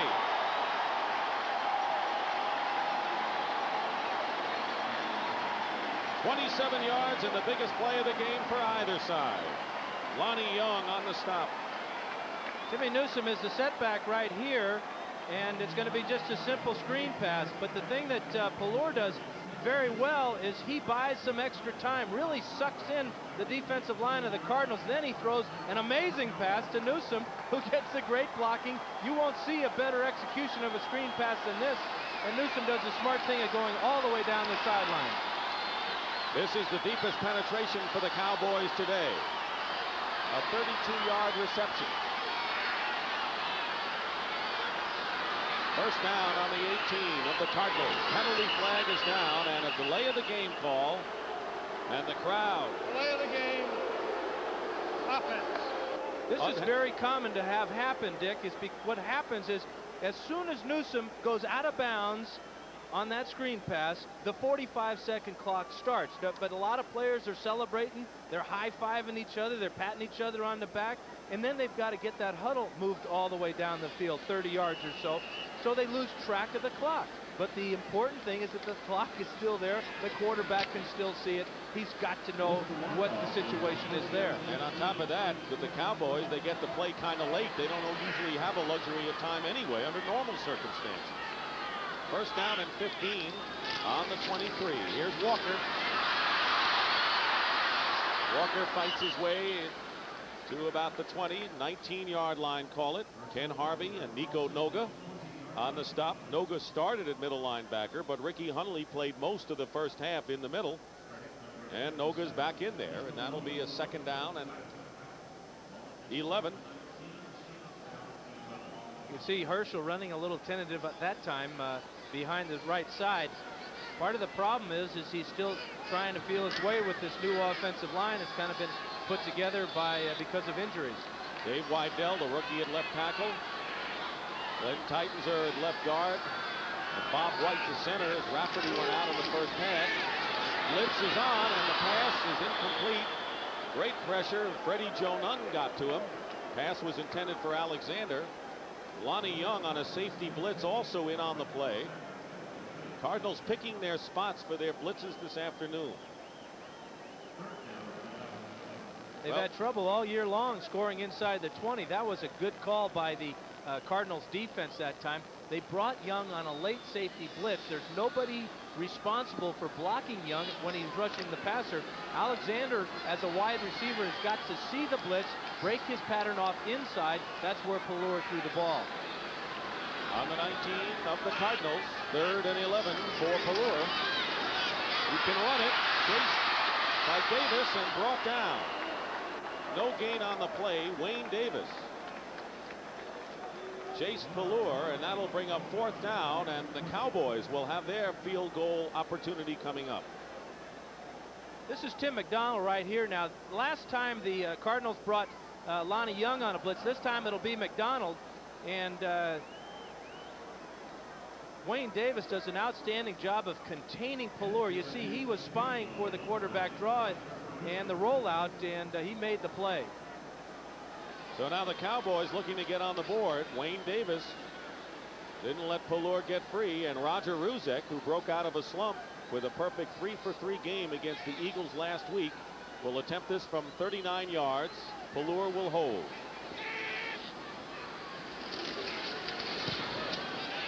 And the kick is good. Cowboys break the drought. Roger Ruzek, 39-yard field goal. Dallas jumps in front, 3-0.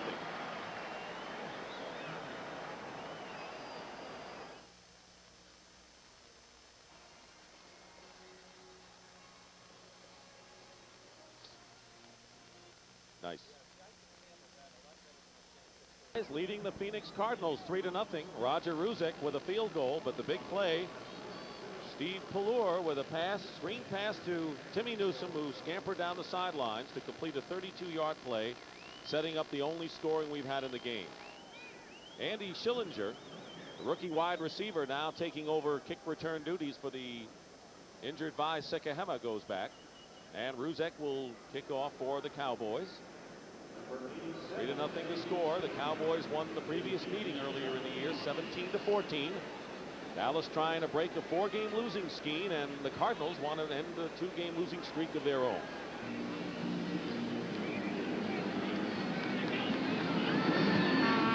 Ruzek's kick will be short. Schillinger will grab it on the 11. Gets to the 21, and that's all. Vince Albritton on the stop.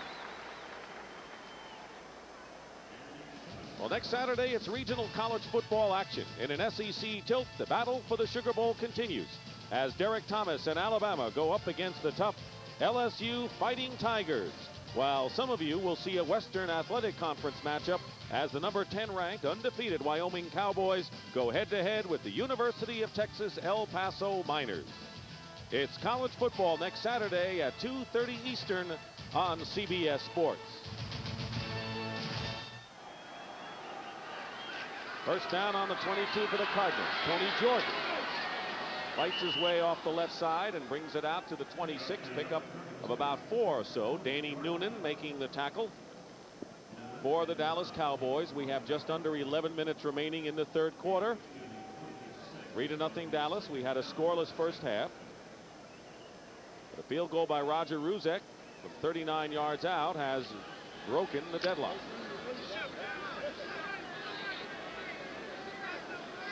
Vi Sekahema suffered a sprained left knee. That's why he's out of action, and he will not be back the rest of the day. Lomax has Jordan out of the backfield, and a good tackle by Ron Burton prevented the first down. Well, Burton's under a lot of heat. He got beat last week against the Eagles. Anthony Toney beat him for the winning touchdown, and Mike Hegman was cut earlier this week. So Burton's a man that has got to start producing for the Cowboys. So far today, he's looked pretty good. He has indeed. You can't knock anyone on the defensive units for either side in a 3-0 game, I suppose. Right now, Lomax brings out the Cardinals, 3rd and 3 on their own 29. Farrell, the running back, is wide to the right in the lower part of the pitches. Lomax finds J.T. Smith, and Smith with his first catch of the game up the middle with a first down. Bill Bates on the stop, and that's a 15-yard pickup. Lomax is a real dart thrower, and he sticks J.T. Smith with this ball. There you see J.T. He's just going to come down and inside now, and watch how his head is. As soon as he clears the defensive back, he's looking back at the quarterback, and that ball stuck right between the 8 and the 4. But it was a quick pass for the Cardinals. They're taking shorter drops in their last 2 plays, trying to get Lomax some time to throw. They're on their 44-yard line, a first down for the Cardinals. Lomax going deep this time, and Roy Green defended by Robert Williams.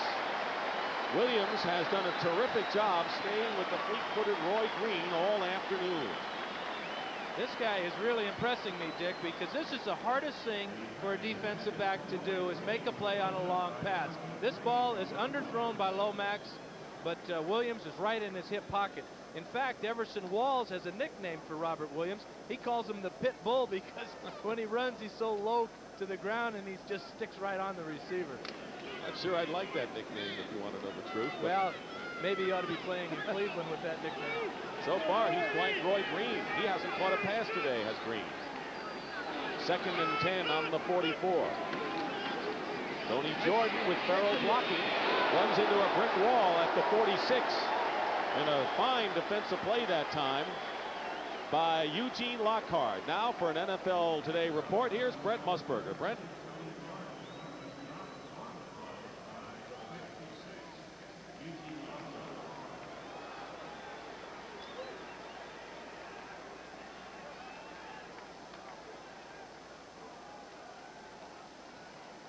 All right, Brent. So the Falcons, who nearly beat the Giants last week, now ahead of Philadelphia. 8:25 remaining in the 3rd quarter. 3rd and 8 out of the shotgun is Lomax. 3 wide outs to the left. Lomax up the middle was going for Green. Incomplete. Gary Cobb put some pressure on Neal. Had to get rid of it a little sooner than he wanted to, and it's 4th down. Well, the Cardinal receivers aren't getting any separation from the defensive backs early. So that's forcing Lomax to look around trying to find somebody, and now he's getting a little nervous back there in the pocket. He's been knocked down a number of times. When he has had the time to throw, he's been off the mark. And the crowd here at Texas Stadium starting to show a little light. Cowboys defense doing the job, and Greg Horn kicking it deep. Fair catch called for by Kelvin Martin, and it will sail into the end zone for a touchback. A 54-yard kick by Greg Horn. And the Cowboys will take over on the 20, first down.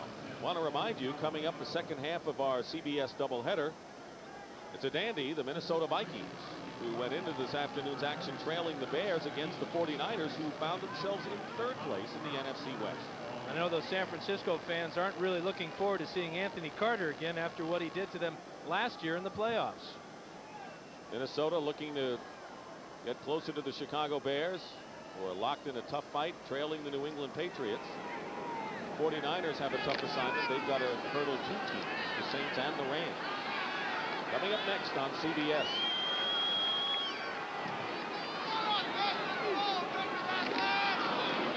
Pelluer on first down. Incomplete. Newsom was out of bounds when the ball was thrown, and Nico Noga shadowed him all the way. Biggest play of the game was Timmy Newsom's catch and run, 32 yards early here in this 3rd quarter, which set up Bruzek's field goal, the only points in the game. And there's a penalty marker thrown. No foul, 2nd down. No foul, 2nd down. No flag, so it'll be 2nd down and 10. Not even the officials can score today. One of those days. But it seems like the defensive teams for both ball clubs really have scouted their opponent well. They have that familiarity, but the thing that has amazed me is the inability of both sides to get anything going, to sustain anything. That screen pass to Newsom was almost a fluke. Second down. Big hole for Walker. And he carries it nearly to midfield. A gain of 27 for Herschel Walker. Well, this crowd definitely is in this game. Well, this is no fluke. Here's Walker, a little trap play up the middle here, and he's off to the races. On the draw play, Newsom has nobody to block. That's how big the hole is. Oh, he's exciting. When he gets out in that open field, everybody just holds their breath. Tim McDonald on the stop, 52 yards on the day for Herschel Walker. You mentioned that last week was his longest run from scrimmage, 29 yards against the Eagles. He picked up 27 that time. First down, Cowboys on their 47. And Newsom, maybe a yard. Steve Alvord was there. 7 minutes remaining in the third quarter. The Cowboys moving the ball and leading the Cardinals 3-0. Cowboys have played virtually nothing but close games throughout this year. 4 of their 6 losses have been by a total of 9 points, and their only 2 victories have been by a total of 9. So they're used to tight-taut affairs. Second down, 7.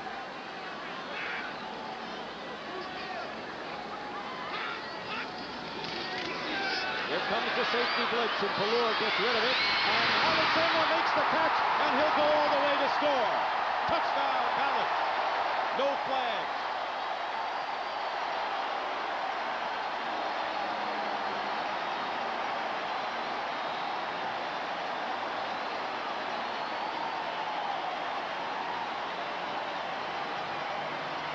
Well, you live by the sword and you die by it. The sword, in this case, is a safety blitz.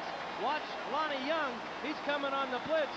Pelluer does an outstanding job of hanging in there to the last minute, finding Alexander, number 87, lofting it down the field where only Alexander can make the grab, and it's all over from there. Great job by Steve Pelluer. And it is a 9-0 game. Ray Alexander, who caught 8 passes and a touchdown reception a week ago, has caught 5 and another score today as Roger Ruzek gets set to add the 10th point for the Cowboys.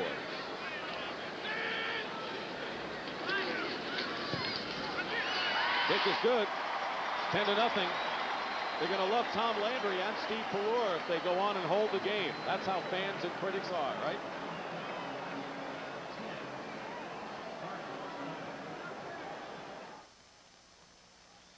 For the Cardinals, a new guy is back there.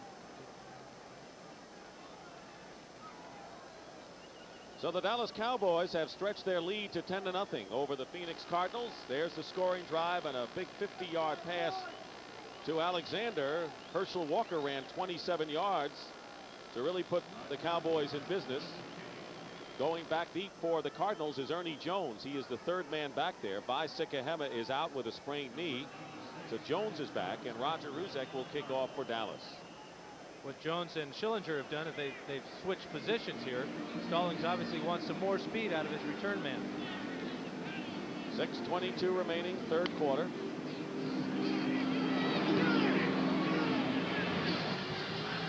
And it's Jones at the 6 for the Cardinals.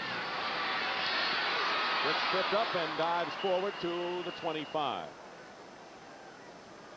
Big game in the NFC Western Division. It's been really a tight race. The Rams leading the Saints 9-7 in the fourth quarter of their game. Coming in today, this was the picture. Saints led the Rams by 1 and the 49ers by 2. And it underscores the importance of the 49ers battle coming up next against the Minnesota Vikings. You know, the 49ers like that score, that 9-7 lead for the Rams right now. And of course the Vikings, knowing the Bears are losing to New England, could move to within a game of the top in the NFC Central. Big one coming up next on CBS. First down on the 26 for Lomax. Farrell out of the backfield.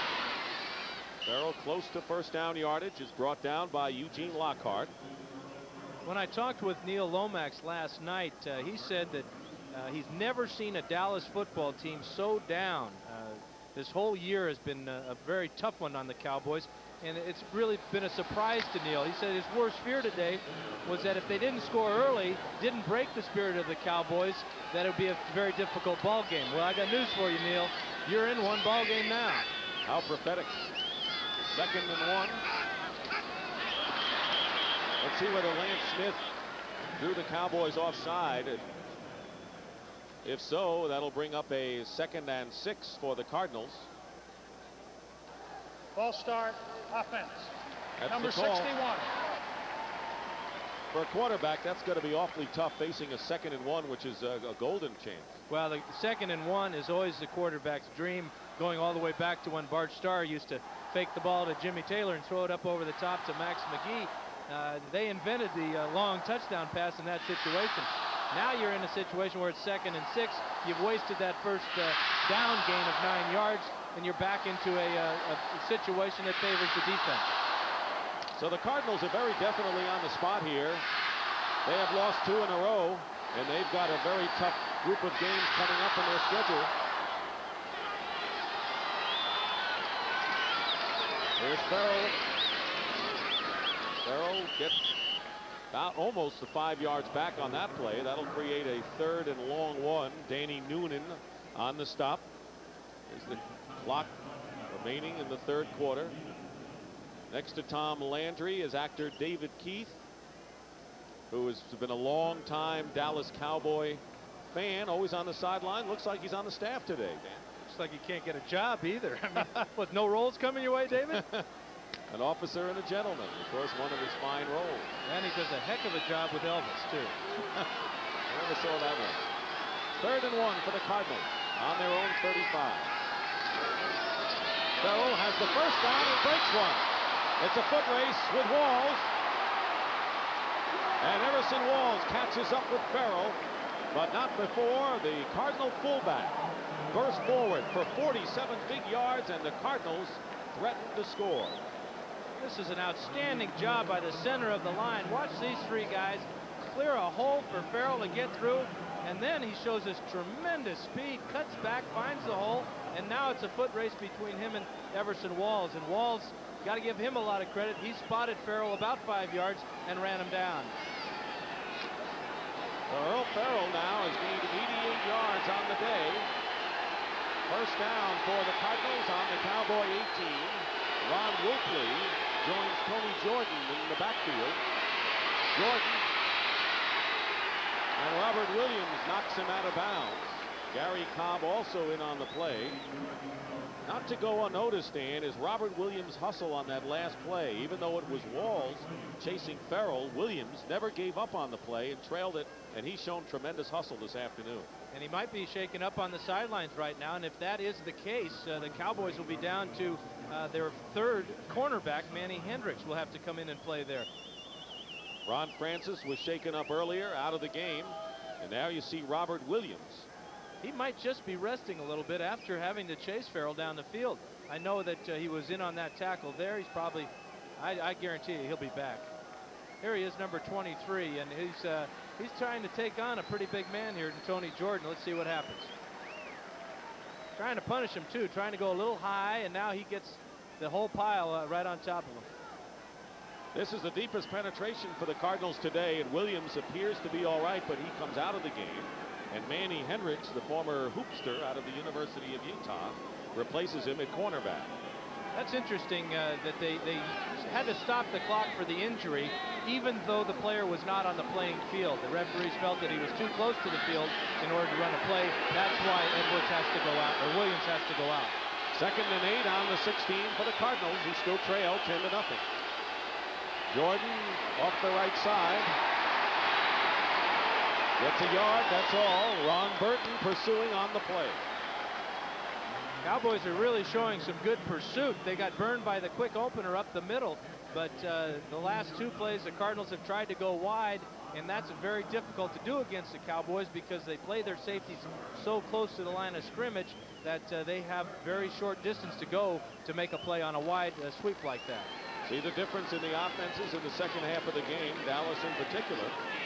And as Ernie Stockton told us the other day, Dan, if there's one thing he wants to see the defense do is get some of those turnovers. They came in causing the fewest turnovers in the league.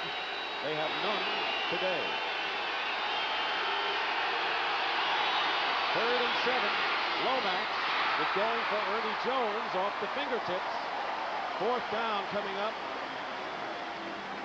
There was an opportunity for the Cardinals. Well, the Cowboys are going to show us that they can blitz safeties too.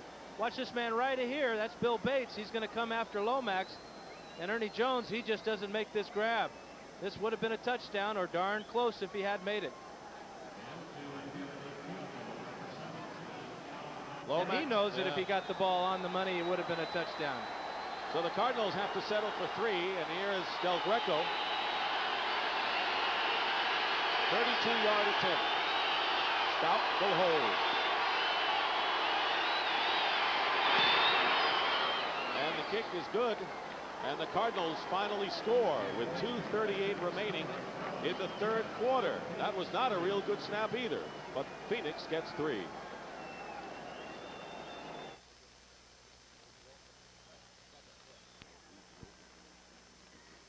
Second best.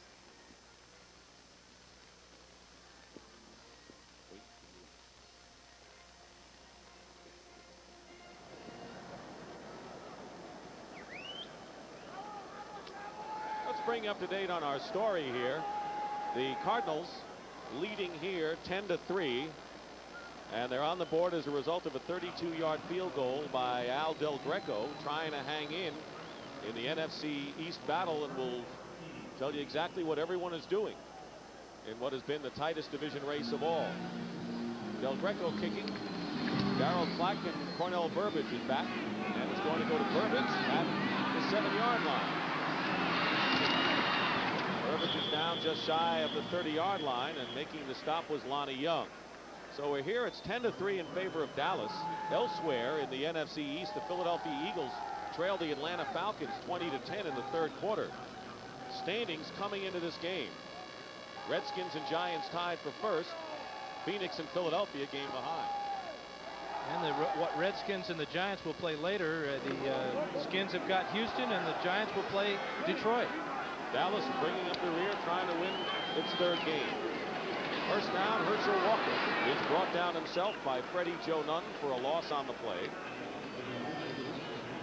Let's take a look at Freddie Joe Nunn. He's had a real busy day here.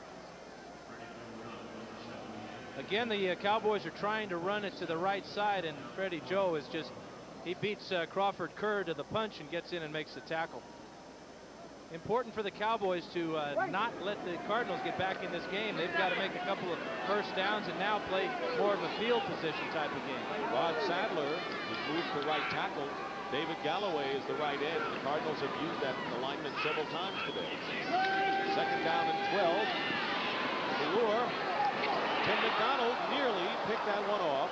It was intended for Kelvin Martin, and not a well-thrown pass.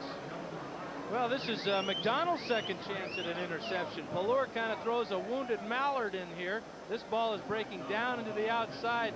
Timmy McDonald's got to make that grab. Tough catch, but that's what you are playing defensive back for. Only 1 turnover. That by one of the beleaguered cornerbacks on the Cardinals. Carl Carter didn't amount much.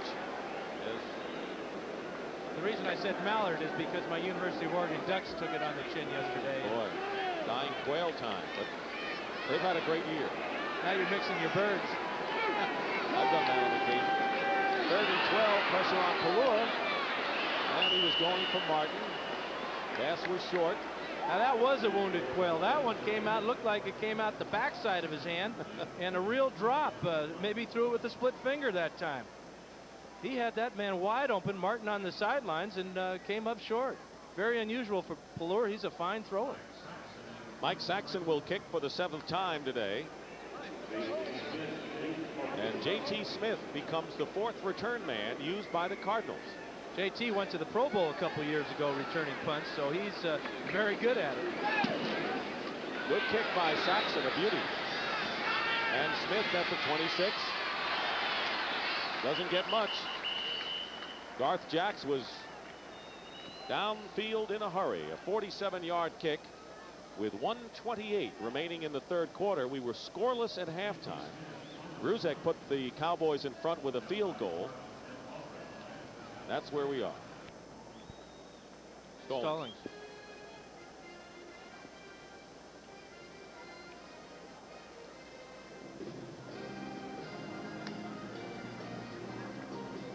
By Sikahema, the outstanding kick return specialist for the Cardinals. He has a sprained knee and he went out of the game, and the Cardinals have been searching to find a replacement. Not an easy task for a guy like Sikahema. Not a Pro Bowler. He's one of the best, if not the best, in the NFL. Cardinals first down on their 33. Lomax, Roy Green, the intended receiver, and Everson Walls was with him step for step. Let's pick up the scores of action going on as the Rams extend their lead over the Saints. 4 field goals there for the Rams. Cleveland leading the battle against Cincinnati. Boy, the Browns have come on. Well, they got their man back. Bernie Kosar's back, and that makes that football team a real contender. Tampa Bay still struggling even with Joe Ferguson at quarterback. This is the shocker of the day. New England 23, Chicago 7. A little bit of revenge there for Doug Flutie. I would think. And McMahon got knocked down with an injury. 2nd and 10, Cardinals. Here's Jordan. Gets stopped in his tracks by Eugene Lockhart. Played a tough game at middle linebacker. Here's the man they used to call Gene the hitting machine. Gene Lockhart, middle linebacker, number 56. He's got an interesting way of getting himself ready for football games, Dick. He takes this concoction he calls Loxol, named after himself, of course. But what it is it's analgesic balm and it's Bengay, and he mixes it up and he rubs it all over his body to get himself fired up, to get the sweat going.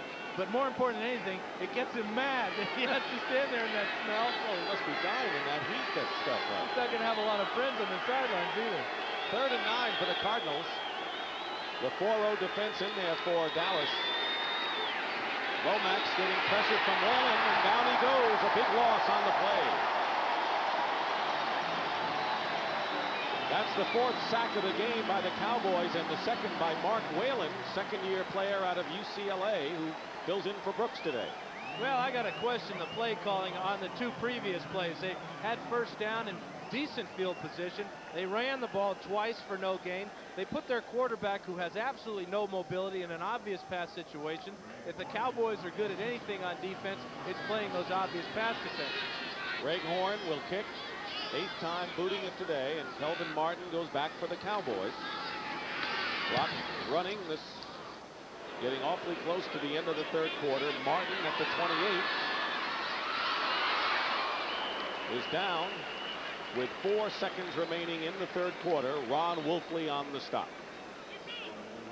We're at Texas Stadium in Irving, Texas. Very quiet, silent crowd in the first half. Not so much in the second. They've come alive. The Dallas Cowboys lead the Phoenix Cardinals 10-3 with seconds remaining in the third quarter. This is Dick Stockton along with Dan Fouts. 2 teams trying to shake losing streaks today. Cowboys have dropped 4 in a row. Phoenix lost their last 2. Dallas on their 39. Herschel Walker and Timmy Newsome in the backfield. Now they shift.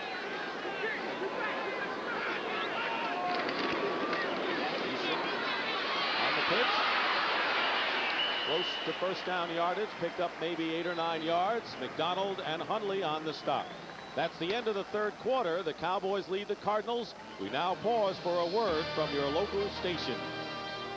Quarter here at Texas Stadium with the Cowboys leading the Cardinals 10-3. Dallas has the ball near midfield. They're on their 47-yard line. 2nd down and 2. Steve Pelluer 2 for 7 in the second half. Has completed 7 of 17 for only 50 yards in the game, plus an interception. He goes to Timmy Newsome. And Newsome is dropped at midfield, but has enough for the first down. Freddie Joe Nunn and Ricky Hundley on the stop. Cardinals have been using David Galloway at the right defensive end position.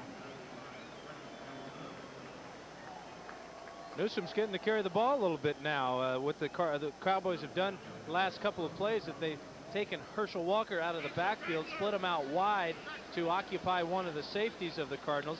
The Cardinals' two safeties, Lonnie Young and Tim McDonald, are the leading tacklers on the football team. And so one way of neutralizing them is make them go outside and guard against the pass to Herschel Walker. Doug Cosby is the tight end, strong side of the left. First down at midfield. Pelluer loses the ball, fumble. And it looks as if Dave Weidel of the Cowboys recovered it. Freddie Joe Nunn had grabbed Pelluer. Weidel, the 4th-round draft pick from Boston College, was alert to make the recovery. Well, you got to be alert. If your man gets in there and knocks the quarterback down and there's the ball loose on the ground, it's important that somebody gets on it. Galloway gets right around Weidel, but it's Nunn that makes the play as he beats Gogan. Heads up play, though, by Dave Weidel to get on that loose ball. Nunn has had a terrific game on defense for the Cardinals. Loss of 8 yards, 2nd and 18. Herschel Walker gets hold of it back. Drives into Cardinal territory. Tim McDonald and Lonnie Young bring him down at the 45 of Phoenix, and a pickup of 13 of those 18. Well, anytime you can pitch the ball back to Herschel and he gets good blocking out in front, that's a good play. Herschel gets hit about 10 yards before he actually goes down. Right there, Lonnie Young needs help there from Tim McDonald, and now you can see why McDonald and Young are the leading tacklers for the Cardinals. Come on, let's go! Walker with 63 yards, but keep in mind he has still yet to catch a pass today. 4 wide outs for the Cowboys on 3rd and 5 on the Phoenix 45. Pelluer going for Martin. Incomplete. Carl Carter covering on the play as the pass was low and away from Martin, and good pressure by Ken Harvey, the linebacker. Well, the rookie from California is really showing why he was a #1 pick. He gets in right now on Pelluer, and he beat an offensive lineman doing it. Waddell had the protection responsibility, but if it wasn't for Harvey knocking the Pelluer down before he got comfortable with the throw, we might have had a completion for Dallas. So Mike Saxon will be kicking, and J.T. Smith goes back again for the Cardinals. Cardinals have really put consistent pressure on Pelluer all afternoon, even though they have 3 sacks to Dallas's 4. Jackson gets off the kick. And on the run is Smith. Brings it out to the 22, where Mark Higgs, the shortest player on the field at 5'7", makes the stop for the Cowboys. So it's Cardinals ball when we come back to Texas Stadium. Herschel Walker has really turned it on in the second half, has 63 total yards, and the most exciting play was Alexander, who caught a 50-yard touchdown pass. He had 2 good games in a row, and Dallas leading 10-3 with 12:33 to go in the 4th quarter, and that's been the only touchdown in the game. Pelluer, great alert play. Well, it was. What he did is he read the safety blitz by Lonnie Young, and then he threw the ball to give Alexander the lead down the field. He threw this ball where only one man could make the grab, and Alexander got the position on Carl Carter, and the rest is history. But really got to give Pelluer a lot of credit for being cool in the pocket and getting the ball off. It's Cardinals ball, but Dan, I still got to think that Phoenix has really put the most consistent pressure defensively on the Cowboys if someone has an edge there. Yeah, and this game is far from being over. You still feel a tenseness here that a turnover could be a crucial play. 12:33 to go in the 4th quarter. Robert A. Walt in motion. Earl Farrell brings it out to the 28. Eugene Lockhart on the stop. Farrell has gained over 90 yards in this game. One of those plays was a 31-yard burst that resulted in the Cardinals' only score, a field goal by Del Greco. Well, and he is on a pace to gain 1,000 yards for the first time in his career. And what that means to him personally is that the ball club's doing well. If you've got a 1,000-yard rusher on your team, offensively, you're doing a good job. 2nd down 4 for Phoenix on the 29. This time it's Jordan. Gets back to the line of scrimmage. Mark Whalen is there. This is a Cardinal team. Talk about fireworks and firepower. They have 2 of the top 10 rushers in the league in Farrell and Stump Mitchell. Mitchell, of course, out of action today. And 2 of the top 20 receivers in the league in Roy Green and J.T. Smith. Okay, and let's throw in those two tight ends, Awalt and Novacek. The problem, though, that I see today is in the quarterback position. Neil Lomax is hurting. That hip is giving him a lot of problems. He's not getting the time to throw, and when he does get the time to throw, he's having a little difficulty with his accuracy. 3rd and 3.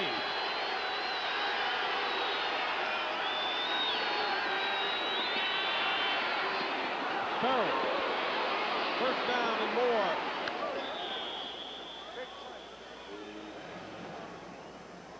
"19-yard pickup." Bates on the stop. Well, this is a real broken coverage by the Cowboys. Earl Farrell is outflanked way out to the left, and he is wide open. Lomax sees it right away, and now he gets the ball out to him. Watch, there's nobody out there guarding Farrell. And now that this is a running back's mentality, a lot of receivers would have stepped right out of bounds in that situation. But Earl Farrell's got the ability to make that first guy miss and pick up extra yardage. Lomax 7 for 20 on the game for 78 yards. Play action. And Awalt, with his first reception, picks up 8 yards on the play. Michael Downs covering. You know, the great thing about Neil Lomax, though, is he knows he's hurt, and he knows that he isn't having his best day. But this day is long from being over. He is a competitor. He's starting to get his rhythm a little bit that time. He did a super job on that play-action pass. He was looking for Roy Green down the middle. The Cowboys dropped off into double coverage, took that away. Lomax was patient, came to the underneath receiver, and got Awalt a nice pass. Here's Ferrell on first down. And he's got the first down, make it second down. And Ferrell, with about 4 yards on the play, has a first down inside the 40. Gary Cobb and Eugene Lockhart on the stop. And it's amazing when you consider that Lomax had not even used all of his artillery with that pass to Awalt. He has a lot of places he can go today, even without Stump Mitchell in the lineup. Well, they're really the most productive offense in the NFL. And one I really enjoy watching just from that basic fact that, hey, listen, anybody out there, those 5 receivers, can catch the ball and do catch the ball very well. First down, Cardinals, trailing 10-3. Lomax with a lot of time. Going for Awalt, and Awalt, after not connecting on a short pattern, then decided to go downfield. Ron Burton was covering on the play, but the pass a bit too high, and that will bring up second down. 9:31 remaining in the 4th quarter of this game. As we update the scores for you, Atlanta continues to lead Philadelphia. So the Eagles in the same boat as the Cardinals here, coming in a game behind Washington and the Giants for the lead. Well, neither of those two teams can afford to let the Giants or the Redskins jump out into too big a lead in that division. The Giants' schedule is a lot easier than any of the other teams in the NFC East. Randy White is in on the defensive line for the Cowboys. 2nd and 10 after 38. Looks as if the Cowboys had jumped that time. Yeah, and there's the guilty party there. Michael Downs. Encroachment defense. Let's take a look at Michael Downs right now. He comes up and he's going to blitz right through here. The problem is he's about a second or two early. Lets him sneak up in there. Good job by the center now, snapping the ball and catching Downs off sides.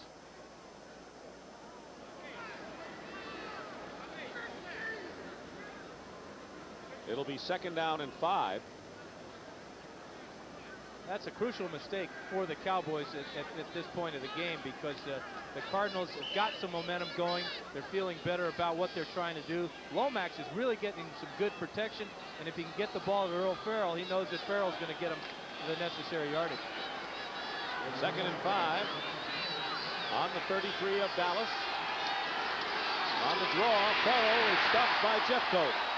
Big play by Jim Jeffcoat, who's had good games against the Cardinals the last 2 years.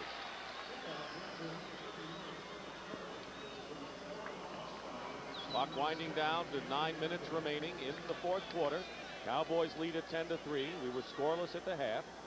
And the only touchdown was a 50-yard pass play from Steve Pelluer to Ray Alexander. And there's Ernie Stautner, the defensive guru of the Cowboys. 3rd and 9. Lomax open is Awald. He'll have the first down plus inside the 20. And Robert Awald, with good yardage, is inside the 15 after picking up 23 yards on the third down play. Bill Bates finally brought him down. Look at the confusion in the secondary of the Cowboys. We've got a man out here all by himself. Again, that's Farrell. He's not covered, but watch Awald come off the line of scrimmage, and nobody covers him. Number 80 there. He makes the grab, and now he's got enough speed to get by Downs and take the Cardinals down inside the 15. Robert Awald and Jay Novacek, you won't find a better pair of receiving tight ends in the game. First down at the 14 of Dallas. Lomax now getting chased by Jeffcoat, throws it away. That's a smart, savvy play by a quarterback who's been around. Well, you don't want to take a sack in this case, because if you do, it may take you out of field goal position. Lomax is really getting some time to throw. The problem is in his secondary, the receivers aren't getting the separation necessary to get away from the tight man-to-man coverage. But it has not been a good day for the passing game, no matter how you spell it out. Coming in, J.T. Smith, Roy Green, and Jay Novacek, the second tight end, had averaged 12 catches per game. Today, they have just 2.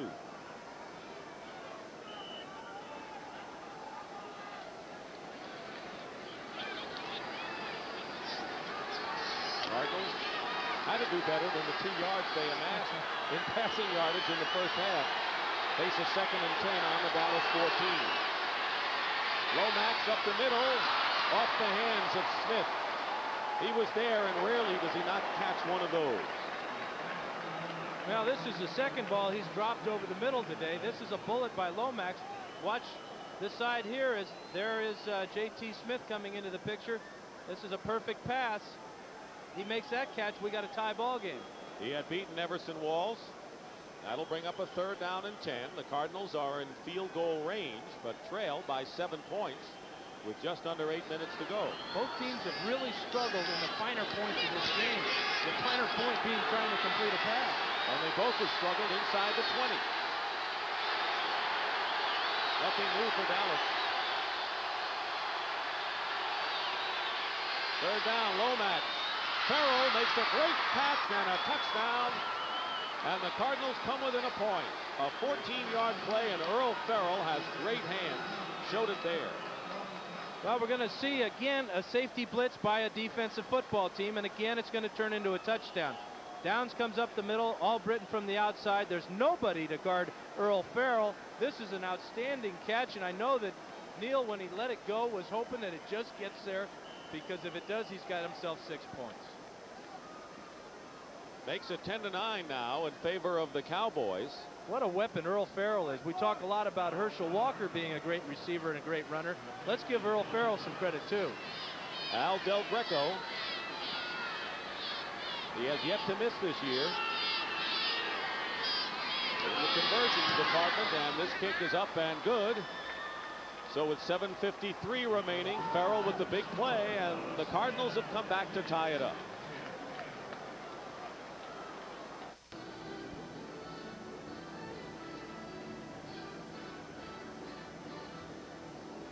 Let's take a look at this safety blitz and who's responsible for Earl Farrell.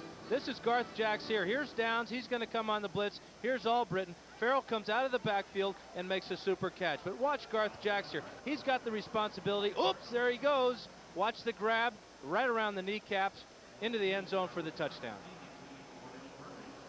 Earl Farrell caught 2 balls for 34 yards on that drive.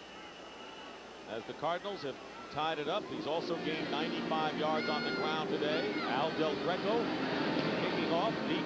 Darryl Clack and Cornell Burbage. And it's going to be Burbage at the 19-yard line on the run. And he's quickly smothered as penalty markers fly, as Burbage is down at the 31-yard line and has a few words for Ron Wolfley. Well, you know Wolfley's going to be in the thick of it. He's that kamikaze pilot out there for Phoenix. He's in on almost every special teams play for the Cardinals. Illegal block against the Cowboys, so that decent return will set them back somewhat.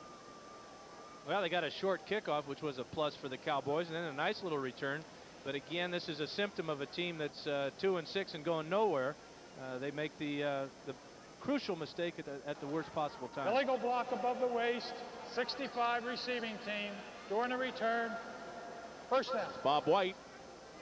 Big game in the NFC Central. New England over Chicago. They're in the fourth quarter, 30-7. And if the Bears go on and lose, and if the Vikings can beat the San Francisco 49ers in the game coming up next, Minnesota will then trail the Bears by only 1 in that division race. You can almost hear the cheering in the Viking locker room out there in Candlestick. They better carry it out on the field and pay attention to the 49ers. Yeah, they better. First down, Cowboys on their 16. Pelluer slings it out.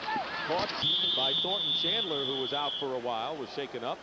Carl Carter on the stop, and they bring it up to the 19. A gain of only 3 on that play. That's a very difficult pass to throw. The angle is so severe that the ball kind of carried Chandler back towards the line of scrimmage, and he didn't get as much out of it as he could have. Another penalty also against Dallas. Kevin Gogan holding. We're going to mark off half the distance.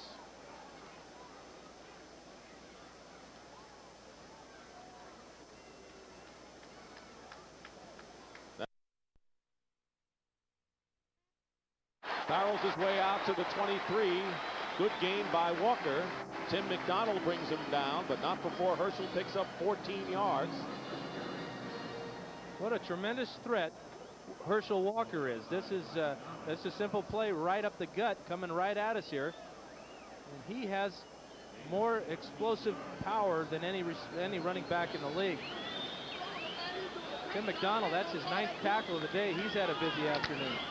So the Dallas Cowboys have gained 111 yards on the ground, and they're the first team to gain 100 yards rushing against the Cardinals in 6 weeks. Big number, though, in the scoreboard, and we're tied at 10. Pelluer on 2nd and 4 at the 22. Overthrows the receiver. He was going for Everett Gay, and Cedric Mack tried to leap high for the interception possibility. Incomplete, 3rd down. You know that stat, Dick, that you mentioned about the no rushers over 100 yards. That's one of those misleading stats because the Cardinals have allowed over 300 yards passing in the last 5 weeks. Which, you know, what do we got going here, guys? We got to tighten that one up. Maybe loosen up that rushing yardage. That was Danny White flashing in the sign. Danny's got the bad knee. He hurt it against Chicago a couple of weeks back. He expects to be playing again in a couple of weeks, and if Pelluer continues to struggle, he may get back in that lineup when he gets healthy. 3rd and 4. That was woefully short. Carter was the only one who had a chance at it. It was a low throw. Everett Gay was the intended receiver, and it was nowhere near him. And lately it seems that Steve Pelluer has been missing by a mile, and it's 4th down, and the Cowboys will have to kick. That ball was so poorly thrown, I thought it was deflected at the line of scrimmage. It was only about a 15-yard pass. It came up at about 7.5. Well, let's take a look to see if Clasby, number 79, does get a hand on it. Yeah, he did. He got a finger on it. That's why that ball was short. But the last 5 attempts by Pelluer have fallen incomplete. Now Mike Saxon to kick. J.T. Smith goes back. Good kick by Saxon. Here's Smith at the 32. Goes nowhere. Eugene Lockhart, the man in the middle. Kick went 45 yards, but most important, very little return. And with 6:35 remaining in a tie game, it'll be Cardinals ball again. Well, tonight on CBS, what's a congressman from Texas doing in the middle of the Afghan war? He says he's sticking it to the Russian. How's he doing that? We'll find out tonight on 60 Minutes. That's followed by Murder, She Wrote. And then it's part 1 of the CBS miniseries Dada is Death, starring Julie Christie. That's all tonight on CBS. Cardinals on their 37th first down, tied 10-10. Lomax completes it to Smith up the middle. No, incomplete. Did not hold on at midfield.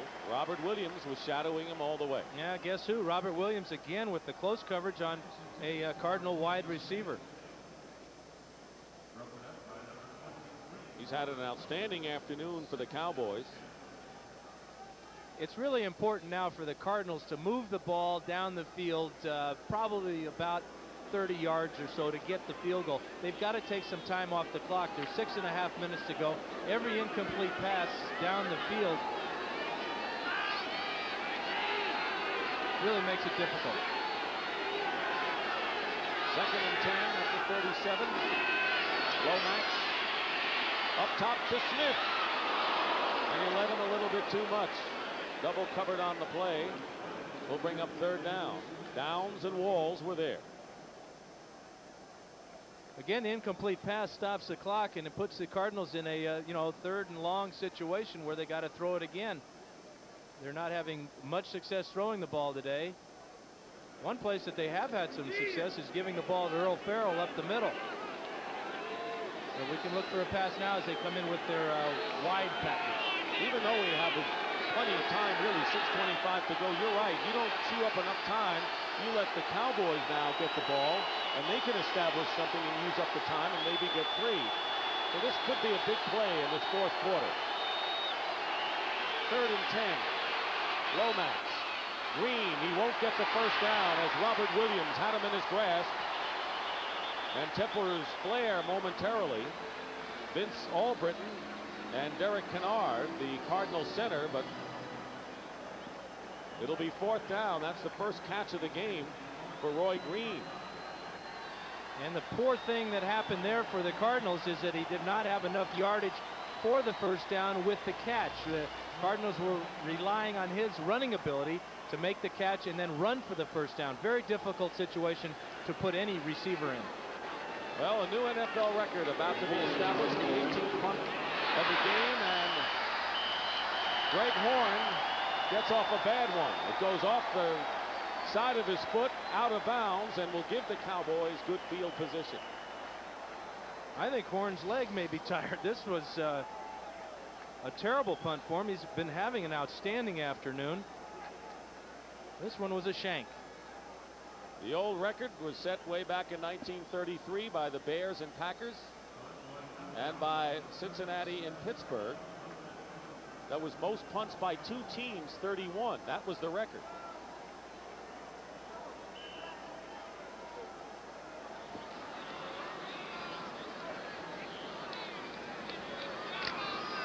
First down on the 37 for the Cowboys.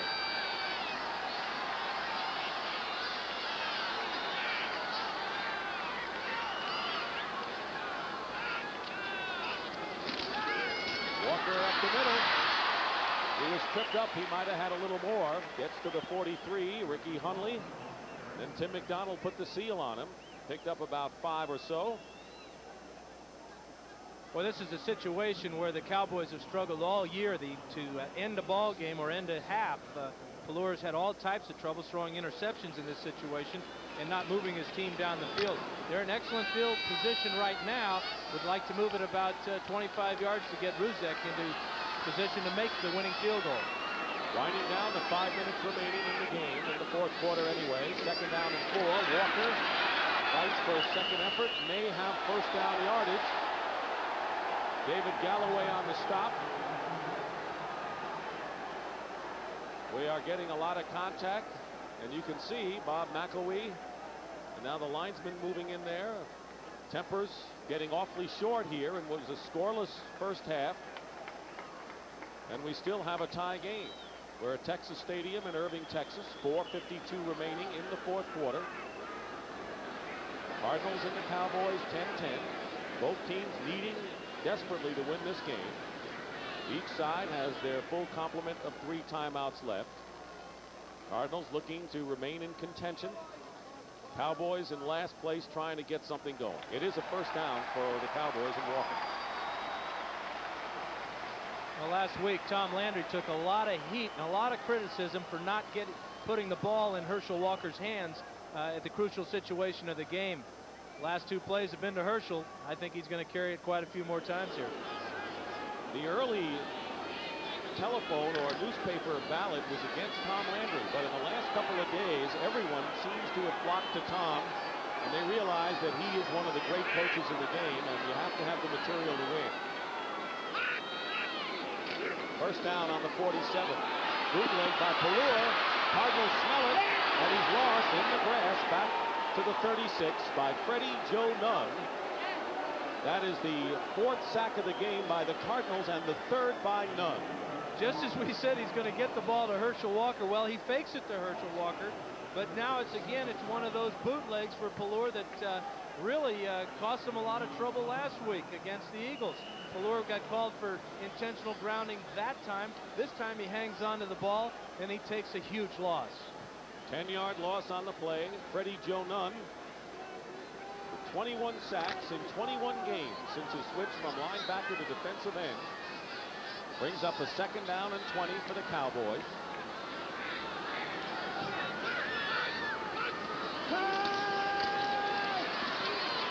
Pelluer going deep for Martin. And the pass is intercepted by Cedric Mack. And Mack brings it back, and the Cardinals pick another one off. And the crowd echoes its displeasure of the Cowboys offense. Well, and for good reason too, Dick. This ball should have never been thrown. Lonnie Young, coming over, number 43, is the most disappointed guy maybe on the football field. He thought he had the interception. Cedric Mack takes it out of his hands, but you can see the double coverage there on Kelvin Martin. There's just no way that ball should have been thrown. Again, it's another interception for Pelluer. Again, it's in the 4th quarter. And we have to say again that the Cardinals cornerbacks have come under fire this year, but for the 2nd consecutive week, both of their cornerbacks, Cedric Mack and Carl Carter, have made interceptions. They each picked one off against the Browns. They've done it today. That's the 8th interception on Pelluer in the 4th quarter this year alone. Wow. First down, Cardinals on their 39. 2 tight ends, Farrell the lone running back. It's Farrell. And he drives it out to the 44-yard line where Lockhart and Ed Jones are there. Locke becoming a factor in the game in which we're tied at 10. Coming up next, the 2nd half of our CBS doubleheader. Vikings against the 49ers. 49ers can gain on the leaders in the NFC West, and it looks as if the Vikings can gain on the Chicago Bears in the center. I asked Marv Braden before the game. He's their special teams coach for the Cardinals. I asked him, what is Del Greco's range? He says, well, about 53 yards, but the problem is he tends to be a low kicker. Maybe if you put helium in the ball. Farrell short of a first down by about 1.5 yards. It'll be 3rd down coming up. Ed Jones on the stop. Earl Farrell today has gained 104 yards, coming off his career high 110 against the Browns a week ago. So in the absence of Stump Mitchell, Earl Farrell certainly has come forward as a round power for the Cardinals. And what about that great catch he made on the touchdown play? You think he likes it better as a rusher than as a pure blocker? Yeah, he gets to go to the Pro Bowl. You rush the ball like he is. 3rd and 2. Farrell has the first down. He went underground that time and got to midfield. And the Cardinals have a first down, keep the ball, and continue to use the clock. We saw Farrell's great hands on the touchdown reception. Watch this play as Lomax almost misses the handoff. Farrell reaches back there with his right hand under his left elbow. Look at that. Tremendous concentration, great athletic ability, plus he got the first down.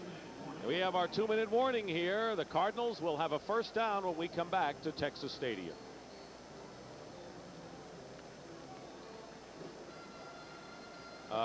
That record is wrong, apparently, on the called upon to break this tie. We're all even, 10 and 10. Cardinals have never led in this game, and we have 2 minutes remaining, and both teams have 3 timeouts remaining. Kickers always say, hey, I want to be the guy that it comes down to. Well, we'll find out how Del Greco handles that situation. First down for the Cardinals on the Dallas 49.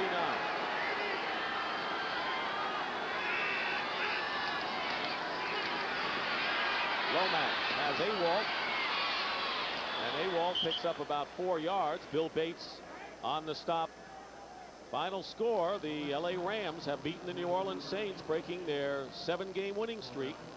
Atlanta's lead has been cut to 3 over Philadelphia, 27-24. Cleveland leading Cincinnati. So in the NFC West, the Rams and Saints are tied for first place. With the 49ers have a chance to gain themselves. And the Rams and Saints will meet in 2 weeks out in Anaheim. In the return match in a hurry.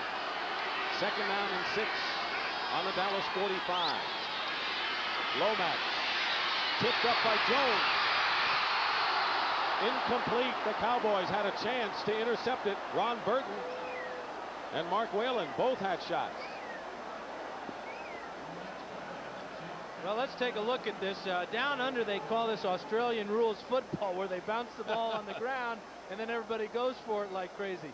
Watch this play. Great job again by Too Tall. The ball's up in the air. There's 3 Cowboys. It looked like Burton knocked the ball away from Diassi. Was it Diassi in there? Lockhart, I think, came into play. Lockhart, okay. They got to call that, though. Hey, listen, I got it. You take it, right? New England beats Chicago 30-7, so the Vikings can move to within a game of first place Chicago. Coming up next against San Francisco. And now Neil Lomax has called a timeout, the first called by Phoenix in the second half.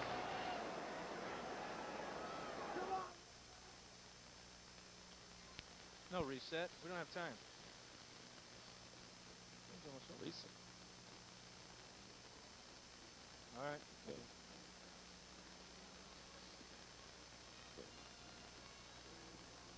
Literally.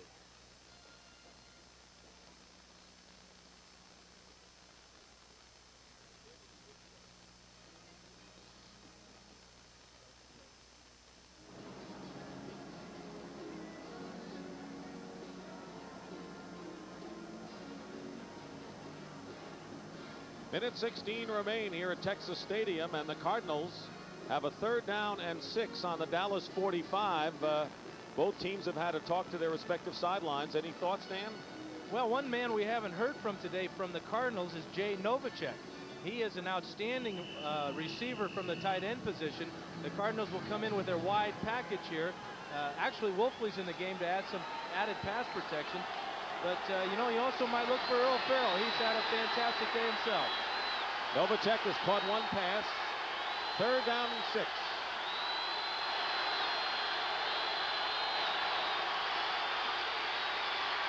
Lomax pumps, and he hits out of the backfield Ernie Jones. And Ernie Jones goes inside and still going, and Jones is out of bounds inside the 5. Robert Williams and Manny Hendricks, and the 3rd wide receiver in that alignment with a whole bunch of pass catchers, Ernie Jones, the rookie from Indiana. A 42-yard play, and the Cardinals sitting pretty. Well, great job by Lomax. He may be hurting with his hip, but he gets out. Now he pump fakes to get himself a little more time. Also springs Jones open down the sides. Now let's watch this tremendous 2nd and 3rd effort as he pulls away from Michael Downs and gets down inside the 5-yard line where Robert Williams has to knock him out of bounds. So that's an outstanding play by that young man, Ernie Jones.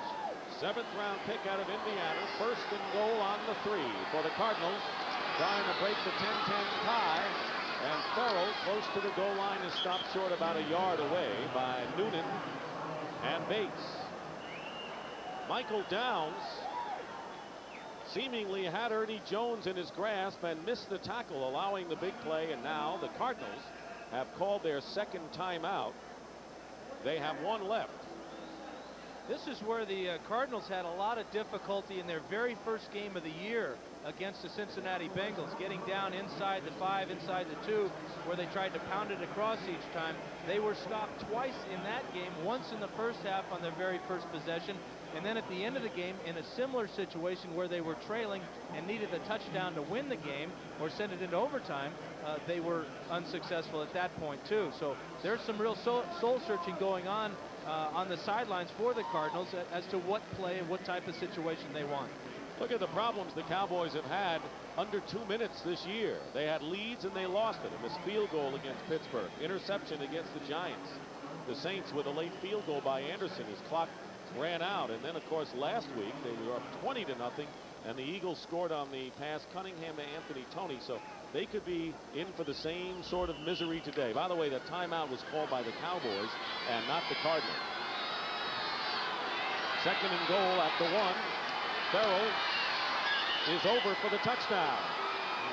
The Cardinals lead for the first time today Earl Farrell with his second score of the afternoon, and it's a 16-10 game with 50 seconds remaining.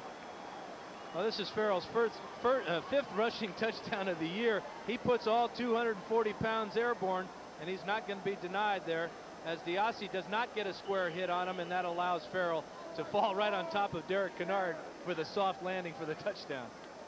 So it's 16-10 and more troubles for Tom Landry.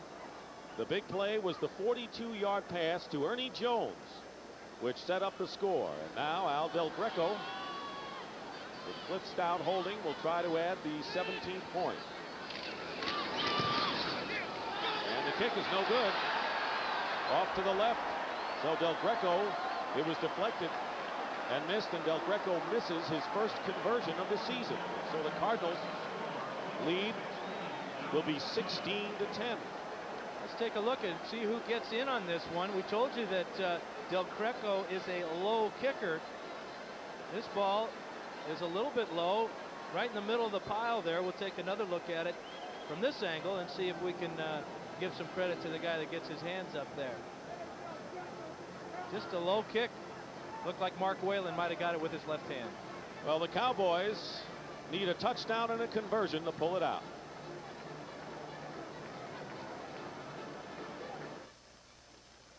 Inadvertently, we said that we set the punting record for 18 kicks in a game, and actually we want to correct it. The record for punts by two teams is 31, sent back in 1933 by four teams actually in two simultaneous games, but no record has been set punting wise this afternoon. But Cardinals leading 16-10. Del Greco getting set to kick. Darryl Clack and Cornell Burbage back for the Cowboys, who have 2 timeouts remaining. See whether they have the ability to pull one out in the waning moments. It's Clack at the 4. And Clack carries it out to the 23, where Travis Curtis makes the stop. 45 seconds remain. And you know, if they just had Roger Staubach as their quarterback instead of hanging up on the wall, I think the Cowboys would have a great chance. He has the ability to make the great play, the miracle play. Pelluer's got to learn that someday, but this is a real test for him. 45 seconds to go. He's got to get a touchdown. Difficult situation for any quarterback, especially a young one. And in all fairness, Staubach had kind of better personnel than what Pelluer has even here. It's a rebuilding process for the Cowboys. It hasn't come as quickly as most people here had expected. First down on the 23. Pelluer up the middle, incomplete. Wayne Davis was the closest to it. No Cowboy receiver within sight. Crowd booing Pelluer, who has completed just 2 of 12 passes in the second half for 82 yards. We talked with him yesterday about his favorite situation in a ball game, and he says, well, it's a 2-minute warning situation. It's a 2-minute drill because he gets to throw it every down. Well, he's only got 40 seconds, and he'll be throwing it every one now. Cleveland beats Cincinnati in the big AFC Central clash. Here on second down, Pelluer gets time. On the run, his pass is incomplete. He was going for Everett Gay, and defending was Reggie Phillips, and quickly we have third down with that much time remaining. Good, close, tight man-to-man coverage with deep safety help by the Cardinals. They know the situation that they're in. They're not allowing the Cowboy receivers to run zone routes to get the open areas across the middle. They're dogging them very closely. Got to give a lot of credit to both cornerbacks, Carl Carter and Cedric Mack. Third down and 10. 32 seconds remain for the Cowboys. They'll have 2 plays to get the first down yardage. They'll go for it on 4th down.